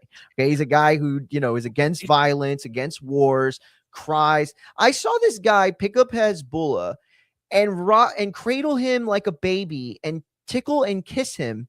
Now, to be fair, he told Andre Ward he had no fucking clue that guy was the kid. He was a baby. Or he thought he was a baby. But at the end of the day, that's the era he's in. They bro. put their chip on a demented old man whose brain stopped working. And no, champ, stop, champ. You just said it. And this is what I don't like. That's you a problem. You're good at debating, and sometimes you want to be better at the debate than you do want to get to an answer. But that's okay. We'll do it like this. You just said it right now. You said it yourself. You laid it out. When you have a 3-fight contest, and you were 100% right about all this, when you have a 3-fight, contract, when you have a 3-fight contract with a promoter or a network, right? It is a very careful decision how you lay out those fights, right? Just like a coach getting his team ready for a baseball game, he's going to fill out that lineup in a manner that makes that maximizes success, right? So, and I don't follow this kind of strategy specifically, but I don't want to get, too inside baseball on this topic. But traditionally, you'd have, a fast guy lead off because you want that guy to be, on the bases, right? You'd have a guy who's maybe not as strong of a hitter, but better contact guy in the second spot. So maybe he can bunt him over. Then you want one of, if not your best hitters at the 3-hole, a guy who's going to move the runner no matter what. And then in 4 and 5, you have 2 guys that are basically big hunks of meat that have the ability to drive the ball and have high power numbers. Now, I say that to say this. You laid it out perfectly. You literally were like, oh yeah, he's got to have a fucking, easy tune up. And then he's got to have a, more of a better fight so that he can get ready for the third and the biggest fight. You said that literally yourself just now. So subconsciously exactly why Mike Tyson was chosen. And the fact that he once represented this, thing or whatever, this bad guy, he's not that guy anymore. In fact, he represents something very, very different to a whole new age of fans. And the whole point of it is that he is a big name that they've already worked with and have already, signed contracts with and stuff like that. So it makes it easier to do business again. You already know what you're getting from him. You know what you're going to have to pay, all that stuff. You know what the numbers look like. And then you have him set up for Floyd, who has not had a fight against anybody who can even move in the ring in years. You have that be his first fight. It's a tune-up, it's an exhibition, it's a fucking sparring contest. And one last thing I'm going to say about this, Matt, you and I both know, and again, this is what's bullshit, is that you're just trying to beat me because you fought. That when 2 guys are good at boxing and have been at the level of a Mike Tyson and especially a Floyd Mayweather, they know how to work. Champ, if you and I were going to go into a fight at Border Wars and we said, bro, I don't want to hurt you. I don't want to hurt you either. Hey, well, let's just go in there and we're not setting up a fight. We're not saying, hey, we're going to script this. We're saying we're going to go out there, give the fans a show, but we're not going to try to hurt each other. We have that ability. We have the ability to hit each other with punches and not worry about whether he's going to wake up or not. I mean, we don't even have that power anyway, but I'm just saying, I mean, really anybody has that power if they know how to throw a punch. But all I'm saying is that it's a situation where Floyd and Mike is the most exhibition fight it can be. If Ali and what was it, Ioka, the wrestler? Antonio Inoki. If they represented one type of fight, and then like Bad Bunny and Damian Priest represent another fight, right? I think we're seeing like a merging of kind of those two ideas with Floyd and Mike, because they're going to go in that ring and they're going to give us a show without ever putting each other in any sort of danger. That's the truth. Okay. That fight is for them to make as much money as they can before Floyd goes off and actually tries again. Okay. And so they don't need Mike to be anything but a corpse that sits there stoned throughout all the fucking events. And then he comes out and says he's going to eat somebody's children so that they watch on Netflix and boost the ratings. That's as simple as I think it gets, Matt. And so, again, I know there is a difference right now, February 23rd, 2026, between Conor McGregor's brand and Mike Tyson's brand. Mike Tyson's brand is about smoking weed and microdosing and therapy and PTSD and saying no to violence. Conor McGregor's brand is cocaine and hookers. And all right, that's in seats. You're not lying about that. That's not a lie. And I appreciate the truth of that statement. I just don't think it represents the same thing it once does. And certainly not what it represented in the era of the first Floyd fight. But I do want to ask you this question, though. I want to ask the question that you asked me right back to you, because I believe all this is heading towards a Bud fight.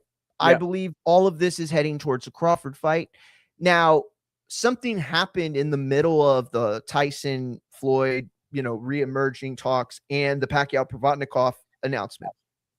And that was Floyd strategically leaking the idea that he was coming back. That set off a chain of very few, right? I thought boxing was going to pick this up way more, and it didn't. I think because a lot of people at the time didn't really believe what they were seeing or wanted to see more, especially after all the jukes that we've gotten from Floyd lately over the last year and a half. So they ask, oh, Floyd saying he's coming back to the pros. That's what he had leaked. And that talk sparked who could he face talk. And I saw names like Shakur Stevenson. I saw names like Canelo 2. I saw names like what's the name I saw a bunch of names. Probably like 5 or 6 of the same top fighters in the world, right? 95% of the names that have been put out there are silly, right? Shakur Stevenson will never get that fight. I love Shakur. I think he's one of the best fighters on the planet. But he's not getting that fight. He's not getting that fight because he's young and good and talented, but not as big a star as a Ryan Garcia, a Floyd Mayweather, and Oscar De La Hoya, right? So I ask you this. Is it a letdown to you if Floyd's coming back, but he is doing the same thing he always did, picking and choosing opponents at a specific time, avoiding people in their prime? No,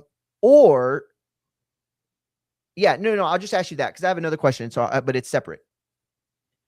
No, because Floyd Mayweather's not coming back to be the champion of the world. He's not coming back to unify any belts. He's not coming back to be pound for pound, which is why I said Conor McGregor.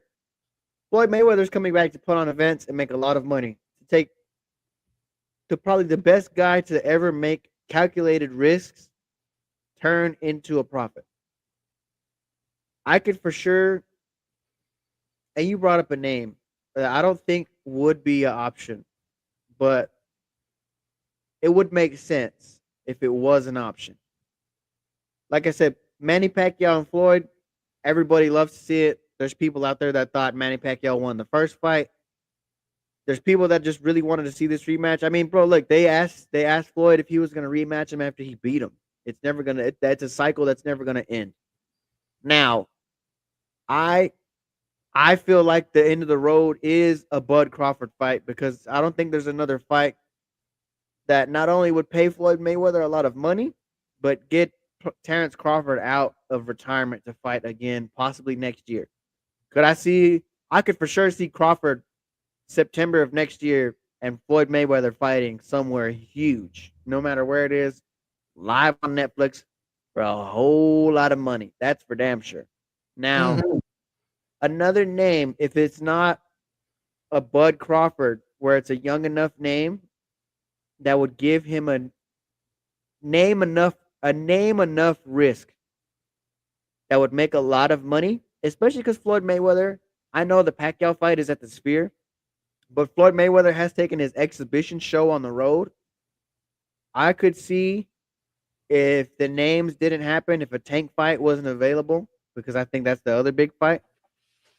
I could see Floyd Mayweather choosing an Errol Spence Jr. to fight in Cowboy Stadium for 100,000 people. That Go ahead. would make a lot of money.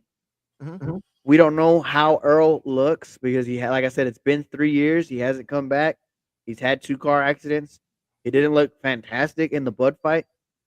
I could see that fight just because that fight would sell itself in a major stadium. That's a stadium fight. Terrence Bud Crawford and Floyd Mayweather is a stadium fight. You would have to sell that out at a stadium. I wouldn't and just to answer your question again, I wouldn't be disappointed because Floyd Mayweather is coming back to put on events. He's not coming back to build his legacy. I've always been one to think that outside of what financial problems people want to present, I think Floyd Mayweather is afraid to be forgotten in the sport of boxing at the end of the day. I truly think he's afraid to be lost in the history books. That's my thought. I think you're right. And it's something that, I know you know this because you watch all sports and you're super hardcore.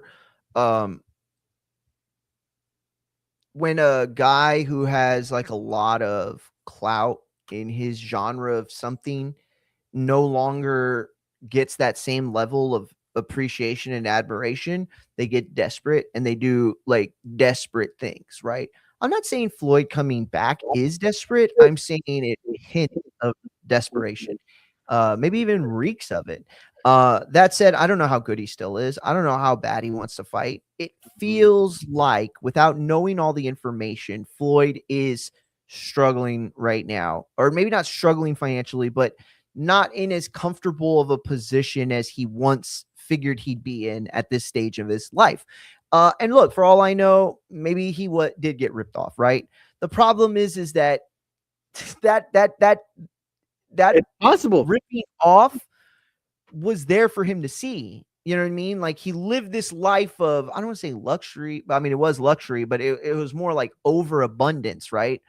To the point that it absolutely is reasonable to believe that Floyd Mayweather is broke. And again, I don't mean broke like the way I can be broke, like literally have no money. I mean broke in the way that millionaires are broke. To the point where his lifestyle changed. Cars. Yeah, he could sell a bunch of shit right now and have money, millions, but he's hanging on to him. He wants the same amount of money that he used to get, and he wants to spend like the maniac he used to be. And now he realizes the only way to do that is to come back to the fight game. Look, I'm not trying to talk shit at all. Here's the thing, though, Mario. Say it again. Here's the thing, though, is it's possible he didn't see that in his deal, bro. No, I believe he didn't. No, I know he didn't. Mike Tyson in his deals, he sold his name and he didn't realize it. And that's a little different too, because Mike didn't have this years of fucking paperwork and inside industry talk. Yeah. Floyd, at the end of the day, thought he was special, more special than everyone else. And at the end of the day, he was just a fighter like anyone else. And they treated him like that. Because you understand hip hop and rap. And look at the people very similar. People that were signed to Cash Money. Those guys aren't making a lot of money because Cash Money is buying all the stuff for you. And they're taking that out of the money and they can say it's worth anything. Hey, we catered all your fucking shit with Wingstop. That shit cost $1 million. Like, I can say the same thing happened to Floyd Mayweather with Showtime. That we're gonna pay you this, and we'll buy this for you, and we're gonna take that out of your bottom line. And could I see $300 million worth of shit that he did? Fuck yeah, bro. He took a jet everywhere. Are you Absolutely. kidding? Yes. He took a jet everywhere. That motherfucker was like Absolutely. Ash Patel. And instead of spending, American tax dollars going to your wife's shitty concert, you had us over here paying for your fucking life of luxury and shit. And it's like, that's fine. You gave us the fights. I knew what I was getting. I gave you the money. I'm not trying to ask for it back. But at the end of the day, we also got snowed, right? Or not we, me and you, but like the casual fans, they got snowed. Like, oh, you trying to sue Al Heyman? Or not Al Heyman specifically, but he did have a problem with Al and alleged in the lawsuit that Al helped. That was reported. He settled with Al. He settled with Al. Exactly. If he tried to sue Al Heyman, who was his guy, and they settled, there might be some truth to this. That gives as much credence to the idea that he is millionaire broke than anything else in the world. Again, I'm not saying that I don't want to see Floyd come back. What I'm saying is I only want to see Floyd as a pro if he is still a level as a pro. He doesn't have to be the same version he was. He could be, 80% of that guy, 75% of that guy, because 75% of Floyd Mayweather is still as good, if not better, than the vast majority of fighters in any given era. So that said, what I do want to see is a Floyd that's hungry, ready to come back. It's hard for me to believe that anything in boxing would make him hungry other than the jealousy of seeing other people get talked about, right? I do think that Shakur talk bothers him. I think that the Canelo talk over the last decade bothered him. I think Roy Jones talking shit about him bothers him. The Crawford talk especially is probably what bothered the shit out of him because he's a narcissist at the end of the day. Floyd Mayweather is a big narcissist. Nothing is bigger than TBE. He's the best ever in his mind. He's made the most money. He's sold the most pay-per-views. He's fought the most champions. But he hasn't accomplished in the sport to a sense of what a Bud Crawford has done. And to where he beat one of your biggest wins easily. No matter what it was, no matter what you want to say about Canelo, he was injured, he was hurt, time had gone by. So many rounds in the bank, that doesn't matter. What Bud Crawford did, being a three-way undisputed champion, made him one of the best pound-for-pound fighters of all time, and it made him the face of boxing. Now he retired and never took the ball any further than that. But the conversation started of who's better, Floyd or Crawford. Who would win that fight, Floyd or Crawford? Whose legacy is cemented more, Floyd or Crawford? And I guarantee it eats Mayweather alive because, like I said, I think Floyd's biggest fear is being forgotten in the sport of boxing. He got his roses, and now he wants the attention still. I think that's the big problem. He wants to be seen and revered like Muhammad Ali was, like Mike Tyson was, like a Roy Jones was, or Oscar De La Hoya, Julio Cesar Chavez. It's hard. No. You're absolutely right, dude. He never. Sorry, go ahead. He never built up his own core fan base the way those guys did. He sold the fights to the guys that didn't like him and wanted to see him lose. And I think that's what's eking at him because when those guys went away and they started to hate on the next guy, he realized that you're going to be forgotten. Look at Andre Ward. Andre Ward is around because Andre Ward presents himself on a podcast, calls fights. He doesn't go away from the sport. He's never going to come back to the ring, but Floyd Mayweather's not going to commentate or give his opinion on any fucking fight anywhere. And if you're going to be with Floyd, I mean, like he has Kamara Moulton, and Kamara Moulton hasn't been fucking seen on TV in 2 years. And that's another big indicator that I think we missed. You said it earlier, and I wanted to give you your flowers, so I'm going to make sure I do that now. You mentioned Tank, and I think that there is a strong indication there that money was part of the bigger issue. And I think when you look at the patterns that are distinguishable, we've seen De La Hoya, at one point a fighter fighting for the rights of fighters and fair treatment and fair payment and not being screwed over by people like Don King, who factually got, in trouble for screwing over fighters and hiding money from the government. You can do all that, right? And still not have a full understanding of what happened between Floyd and Tank.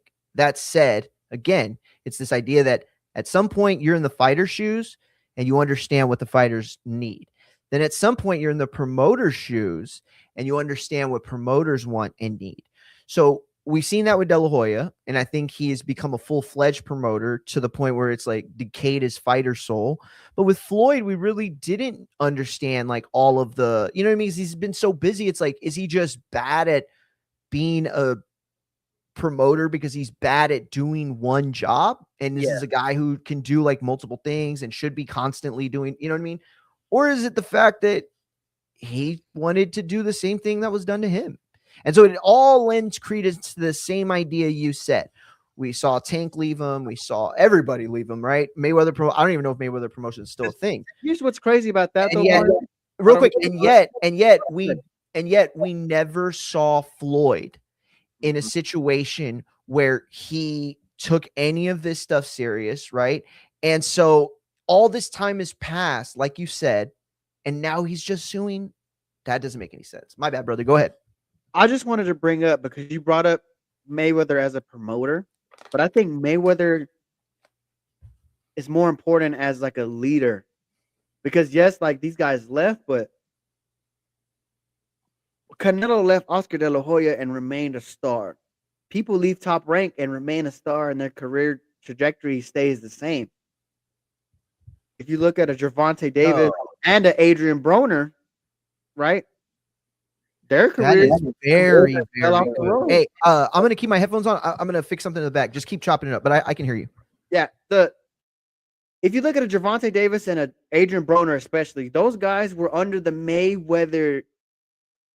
They were under the Mayweather wing, right? And people were saying like their careers were being stifled. Granted, he built them into stars. Adrian Broner was a 4-division champion at the age of 26. Gervonta Tank Davis became one of the biggest names from 126 all the way to 140. But if they lose and they leave Mayweather, for some reason, those guys that get into that position with Floyd, they get off the rails. Look at Adrian Broner. Adrian Broner never took his own career seriously. He started begging for fights, and now he's stuck under the thumb of Don King. And look how he looked in his last fight. Blair Cobbs embarrassed him.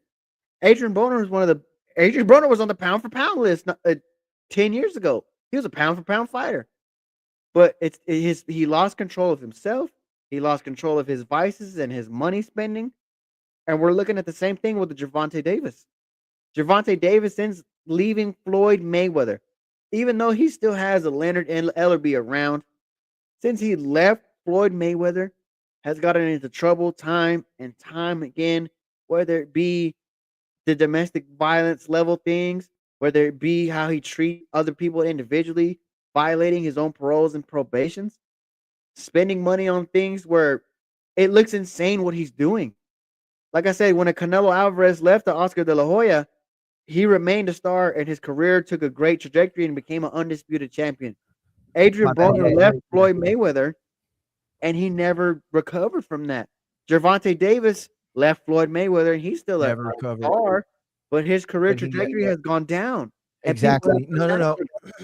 You're absolutely right, dude. People argue that Tank, and this is the only reason I ever pushed back against Tank fans, is because they were under the guys that Tank would simultaneously be, he would be the next Floyd, not because the styles were similar, but because he would simultaneously be the best fighter in the world as well as the biggest draw, right? And that's what Floyd existed as one point. In boxing, it's very rare that you see the pound for pound star be like a huge commercial star. That's just never really the case. I mean, you know, they'll try to do it, like they try to do it with De La Hoya.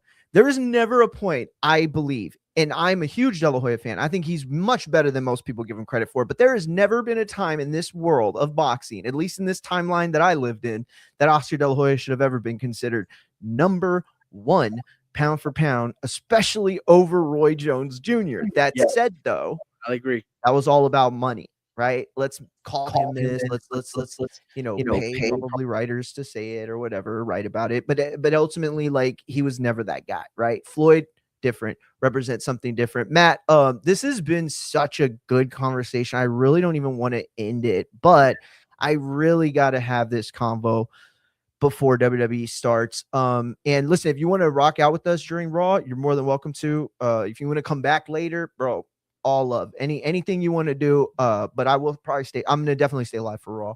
For sure. I gotta ask you, the WrestleMania ticket sales continue to be a story.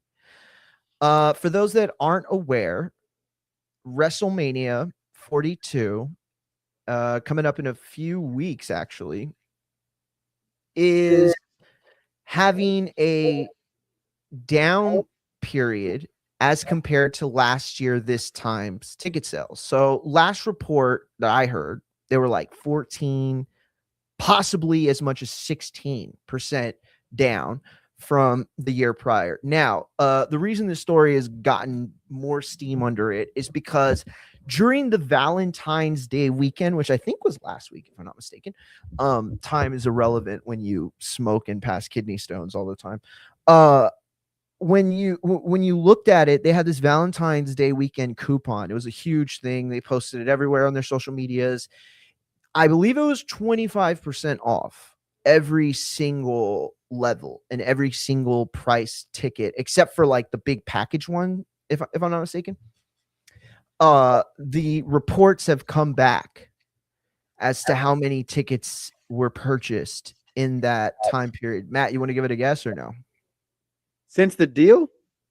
No. In that period where they had the 25% ticket, the Valentine's Day coupon, which is something they've never done before, on Valentine's, I mean. Do you want to guess how many tickets were sold while the 25% coupon was valid? Less than 1,000 is what I'm going to guess. Well, you're right, because 0 is less than 1,000. 0 tickets were moved in that time. And so a lot of the talk, Matt, before I get your entire thoughts on this, because I really do, I'm not going to even ask you a question. I just open the floor to any valid aspects of this that you want to add to and where your overall feelings are. The idea at first was that they were pitching ideas for WrestleMania, and it was reported by WrestleVotes that they all brought people in from every department, right? Like this was fucking, listen to me, TKO and Nick Khan had lost so much. This was the narrative. So much. They lost so much respect for Triple H. They called the custodians to come book Mania. Listen to me very carefully. They said, hey, accounting department, can you put the pause on the calculators for a second and come tell us what we should do with Rhea Ripley? They said, hey, marketing team, you've seen all the wrestlers' faces, probably, or at least hopefully know their names. Can you come in on a weekend for 4 hours and tell us how we should book the women's tag team division? This is fucking crazy. This is Goodwill Hunting. And Matt Damon, the janitor, is coming to the board so he can fix the equation that's coming on. What the fuck is going on? And I'm not saying that, custodians or people that work in advertising or any of those, I'm not saying they can't be creatives. Obviously, people in advertising are very creative. What I am saying is that the people in a company that get paid to be creative should be the guys that you're using, should be the guys that know what they're doing. And if they're not, they should be fired. If you have a custodian and every time you go into the bathroom on your floor in your hallway, there are giant turds in the toilet that haven't been flushed, you're going to be pissed off at the janitor and or the maintenance man, right? You're not going to just be like, oh, well, somebody took a shit, I'm just not going to clean it today. You know what? I expect, somebody, the toilet's a real mess. Can somebody call Molly from marketing to come clean up the toilet shit? Like, that's, what the fuck are we doing? Like, that was crazy alone when that story came out. The rumors were that they were unhappy with Triple H's booking. And then there was a narrative after that it's not fair that Triple H is getting all the blame because nobody even knew what WrestleMania was. Nobody knew what it looked like. It wasn't being booked. So how could you blame Triple H for a shitty card that is making people not want to buy tickets when nobody knew what the card was? So then now we have reached this point. And what this point is that admittedly the tickets are too high in price. Admittedly, WrestleMania creatively is not there. Admittedly, they are getting desperate enough to reach out to people that have not wrestled like Bad Bunny in the company in years and have zero storyline, zero heat with weeks left till Mania. all of that points to the credence and the idea that they are TKO, is very disappointed right now in the WWE ticket sales. Matt, what does this mean to you about where fans, both casual and hardcore, stand on the current product? Oh, that was the other thing. Real quick. There was a big story that nobody picked up. I still am waiting for somebody to talk about this. I guess we'll be the first. Shout out to I forget his name. I'm gonna get it because I'm not gonna let this go without giving him the credit. But apparently there are a number of moments that have taken place in the last few weeks where the women's division was the topic of discussion and what was going to happen for Mania. And there are people that are like desperate to figure it out because some of the plans they'd come up with, they feel are like crazy, like could ruin the fucking division and where it's at right now. I don't know if those are, true statements or not, but all I know is right now there's nothing about the women's division that makes me excited for Mania. Literally nothing. Okay, Liv and Jade sounds cool. I don't think that's gonna happen. So it's like, who gives a fuck, What do you think, man? Tell us. So, Mario, if you recall, when I last spoke to you on my show, I asked you, is this a booking problem or is this the fans taking a stand? Since then, everything that's come out and all the results since then have told me that this is the fans taking a stand. Because let me take you back not even a month ago. The reaction to CM Punk and Roman Reigns was the reaction they wanted. The reaction to a Jacob Fatu possibly getting in there with the Drew McIntyre as champion. Drew McIntyre winning the championship, the reaction that they wanted. Liv Morgan winning the Royal Rumble, the reaction that they wanted. The price point is the problem. It's always going to be the problem. Not only did you, let me just start with the fact that you pivoted on WrestleMania after you announced where WrestleMania was going to be. Could they have sold out more tickets at the Superdome in New Orleans? Absolutely. Because the cheapest ticket is $600 for WrestleMania in Las Vegas. Per person. Now, not only take this into account, everybody that's watching right now, everybody that's going to listen in the future, that's $600 for one seat, one person, you alone, right? You would then have to travel to Las Vegas, stay in Las Vegas, and eat in Las Vegas. That shit is not cheap. And then you would have to get around Las Vegas. And nobody's going to walk from the Ranger Stadium to fucking wherever the fuck in Las Vegas. Even if you're just going to walk to the strip, that's still half a fucking mile walk to wherever else you're going to walk to. Yep. The fact that I said that this is the fans taking a stand is that it's true. I think they've only generated 30,000 for each night. And that's nothing. Damn, that's nothing, bro. Nothing. The price point is the problem. There's matches we want to see. Punk and Reigns, boom, we got it. To me, it's not a booking problem. It's the fact that you are pricing out the people that want to go see it. This WrestleMania is a high dollar thing because they're going to generate that money with the fans that are going to come. But the fact that you're trying to hit the same place twice and increase the price, no less. You're increasing from what you were last year. That's insane. People, Mario, like, it was thousands of dollars for us to go and sit in the nosebleeds, and when it went to Dallas, crazy. That's fucking crazy, dude. It's That's so crazy for me to go by myself now, and it's only been 4 years. The price point has increased.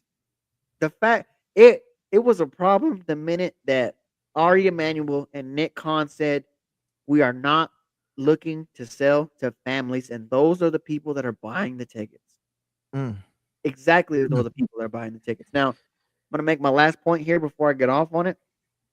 And again, shout out to everybody that's watching along over at Talking About Radio. Like I've always said before, when we do these collabs, make sure you go subscribe to InfightingFX.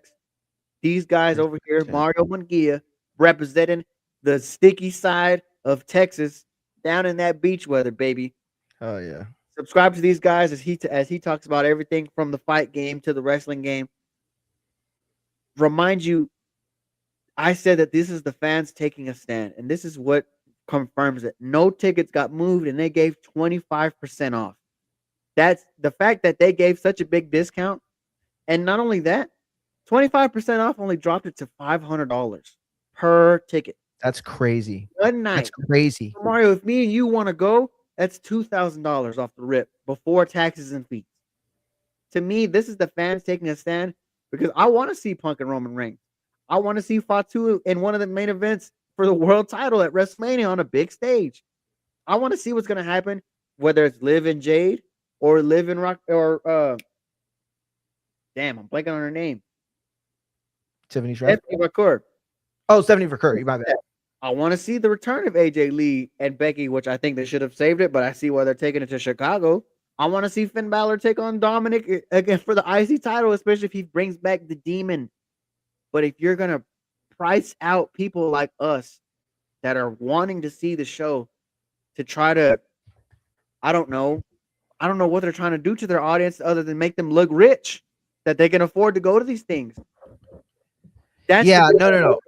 And That's the big part. For WWE to figure it out. If they can't see what's in front of them, they're never gonna figure it out, bro. And then what's worse is, like I said on my show last week, they're just gonna take the show on the road.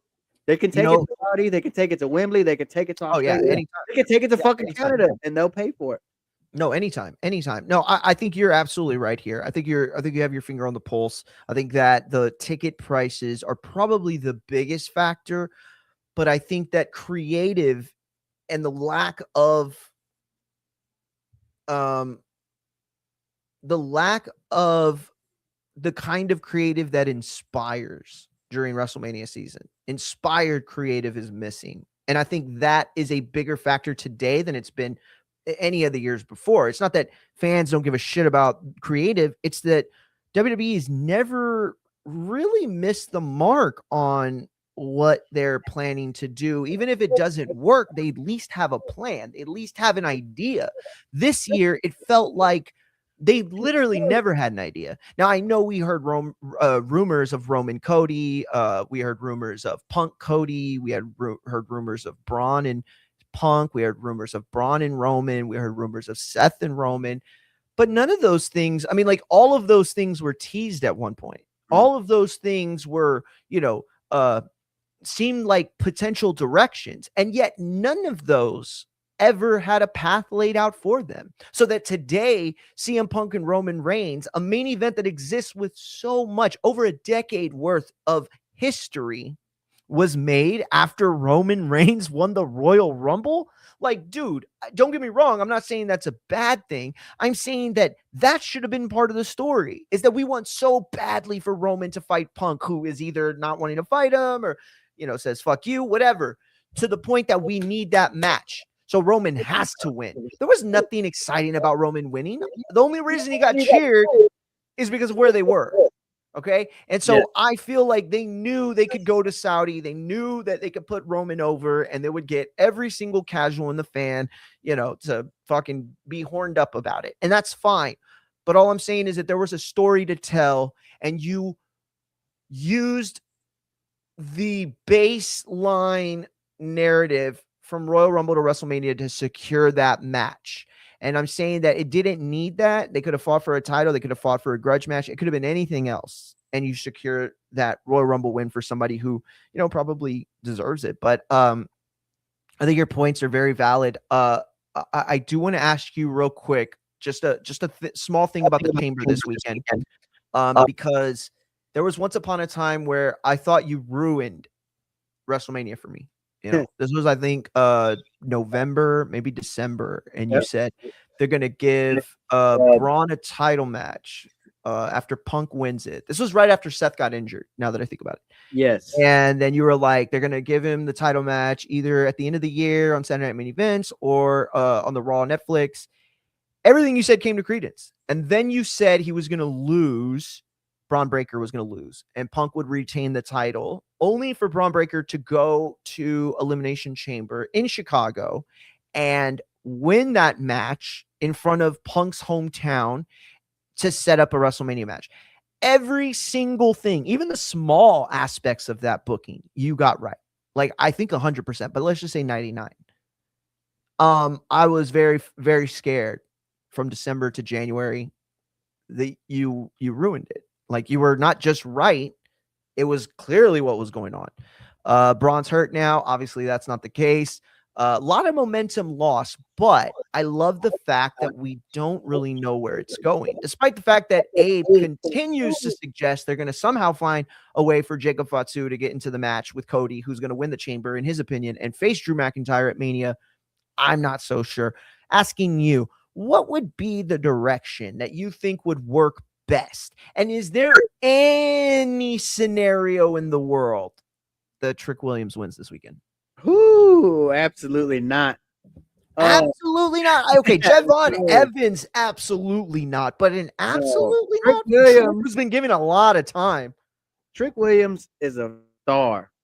Don't get that wrong. He is a star, baby. He has it, like Dusty Rhodes would say, and you can't shake it and give it away if you could, but you have it, baby. Trick Williams is gonna be a world champion. Good Dusty, dude. I've never heard you do a Dusty before. That was pretty good. I got good impressions on certain Southern drawled people. I can do like a good Dusty. I can do a good Jerry Jones. I can do a good Candy Cane from Joy Watch. Candy Cane. Yeah. Candy pink champagne. Candy Cane. I agree with Abe though, and the fact that they're gonna find a way to get Jacob Fatu in here. The way I would want to do it is you have Jacob Fatu beat Drew at the Elimination Chamber and become the world champion. You could easily, even though that's not going to happen, right? That's not. I know, but it's too late. I'm gonna throw two options out there that way they can't pivot because, like you said, it's no secret. Too late. It's no secret that everything I've said that was gonna happen, they've then started pivoting since those things started happening. To be fair, because Breaker got hurt, I think you were right. I think you nailed it. I think Braun was definitely going to win. There was a pivot before that, though. Before he got hurt, was there? Roman won the Rumble. They pivoted before that. But can't you say that the reason he won it was because they knew Braun Breaker was going away? They didn't let him in the Rumble. They kept him out because of the injury. They didn't know it was going to take so long for him to be injured. But the doctors by then, I think, had already said you're done. You could, but it makes sense. It's rational. That doesn't fit my narrative, so I'm not gonna accept it. Now, like I said, I would want, because they could easily dabble into their rule book, right? If you're a former champion, you have 30 days to get a rematch, right? Simple. Jacob Fatu beats Drew for the belt. Cody Rhodes wins the Elimination Chamber. I want my rematch. I want it at Mania. Cody Rhodes still has his match at Mania. Triple threat. What I think is going to happen is Drew McIntyre is going to weasel himself into a disqualification. And then on SmackDown, they're going to order a triple threat match because Jacob Fatu doesn't get his. And by the way, talking about bad booking, who the fuck attacked Jacob Fatu? They still haven't revealed that shit. I mean, like, come on. Who did that? Who did it? Somebody took him out for months. Remember? He was attacked in the back.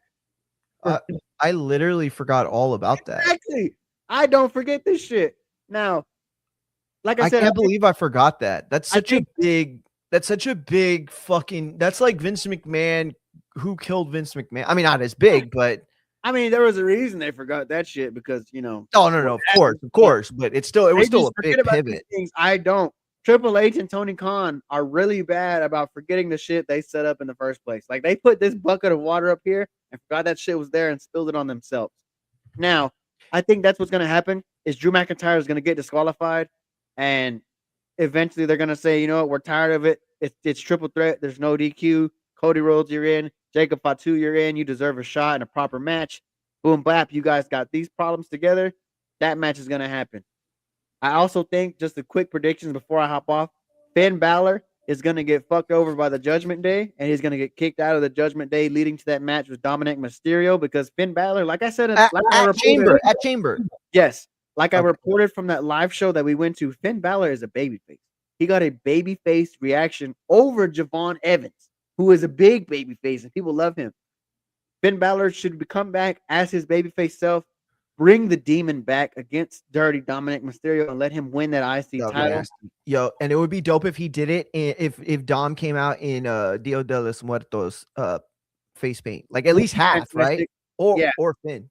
I think they're gonna come out in fake like they're gonna help and they're gonna screw him over in some form or fashion. And it's not gonna be an accident either. They're gonna firmly screw him and tell him he's out. I think in the women's chamber, that's where I don't know the direction of where they're gonna go. bro. Especially the fact that they threw Kiana James over a Charlotte Flair or a Nia Jax. I don't know what the hell they're gonna do right there. Yeah, that Kiana James win was fucking. I'm not gonna say maddening, but it was like, what the fuck? Because you're like, holy, because she was in there with Nia Jax and Charlotte Flair. You're figuring one of those two are gonna win, not the manager partner for the United States champion, but yeah. And then in my last prediction, I think AJ's gonna lose to set up the Mania match with Becky, and I think Danhausen's in the box like everybody else. I think Danhausen is in the box, and I really, if there's anything out of my booking that I really, really want, is that Danhausen comes out of that box, and it's gonna be the best. Yo, that would be hilarious, bro. That would be hilarious. But I will say this: the box gives me a weird vibe. It feels desperate. I remember when Vince used to do those kind of things. I was gonna say that it feels Vince's. It feels very Vince-ish. Yes. And so I'm very nervous as to what's actually going to be in there. If it's Danhausen, I'm happy. And yet at the same time, the box thing is, I don't know. I mean, look, I think that when you have a character like this, you're not afraid he's going to take over the Undertaker's heat, right? You're not afraid he's going to be the new big bad spooky. Why not have Undertaker, be a part of the introduction, the launching of Danhausen, but I just don't think they have a future for Dan. I don't think he's going to be a wrestler. I just think he's going to be that comic. And I'm okay. I'm okay with that. If he's okay with that, he can be R-Truth. He can be that. He can be R-Truth, maybe. Yeah. I don't know if, listen, R-Truth was a seriously good wrestler. Right. But I don't think Danhausen is. But for what he's being portrayed as now, he's a punchline, bro. It's a comic angle for sure. Yeah. No. I agree. I don't know if can Danhausen get as beloved. I think in the universe as he was outside of it in the indies. We'll see. I also wonder how many people are going to be familiar with the shtick on Saturday in Chicago. When they unveil him, is it going to be like a in Chicago? Yeah. In Chicago, yes. Because, he has that indie relationship with the fans, and then he has that relationship with Punk. So the fans in Chicago will know who Danhausen is. I agree. I think they will. I think Chicago's like the perfect time. But hey man, I'm gonna get started on the Raw recap. I mean on the Raw watch along. You think I should end the stream and then retitle everything, or do you think it would be better to just keep live and then redo all the things so that people know it's the Raw recap? I think it would be best to close it down and then open it back up. Okay. Two different titles. Not a lot of people, because I know the attention span of a viewer is short. Not calling people stupid, but nobody's gonna not at all. Nobody's gonna stick around in a post-viewing sense for a 6-hour show. Very close. Very, very, very good point. You're right. Okay, then I'm gonna end and come back. Hey, if you want to come back with us, dude, whenever you want. I'll come back for you always. I'll come back and recap with you, and we might even get a story time if y'all are. Hell yeah, let's do that. That sounds great. Hell yeah. All right. Well then, for everybody else, make sure you go to Talking About Radio, Talking About Sports Radio. Put at Talking About Radio will pop up much easier, I think, because that's what it does for mine. And go there on YouTube, on Twitch, like and sub. Very much appreciative to Machine Gun Matt, who hopefully will be back later. But this has been the show. Make sure you go to InfightingFX at InfightingFX. You got to put the FX at the end. You got to put the at the beginning, all one, and sub. TikTok, X, Twitch, IG, and YouTube. On IG, it's at Mario Munguia as well. But I am going to start using the at Infighting more. Yeah, so we'll be back in about, I'd say like 10 minutes. And we will be recapping Raw with a watch along. So make sure you hit the sub, make sure you hit the like, make sure you hit the follow. Shout out Machine Gun Matt. Both of us will be back in just a bit. Until 15 minutes from now. Peace.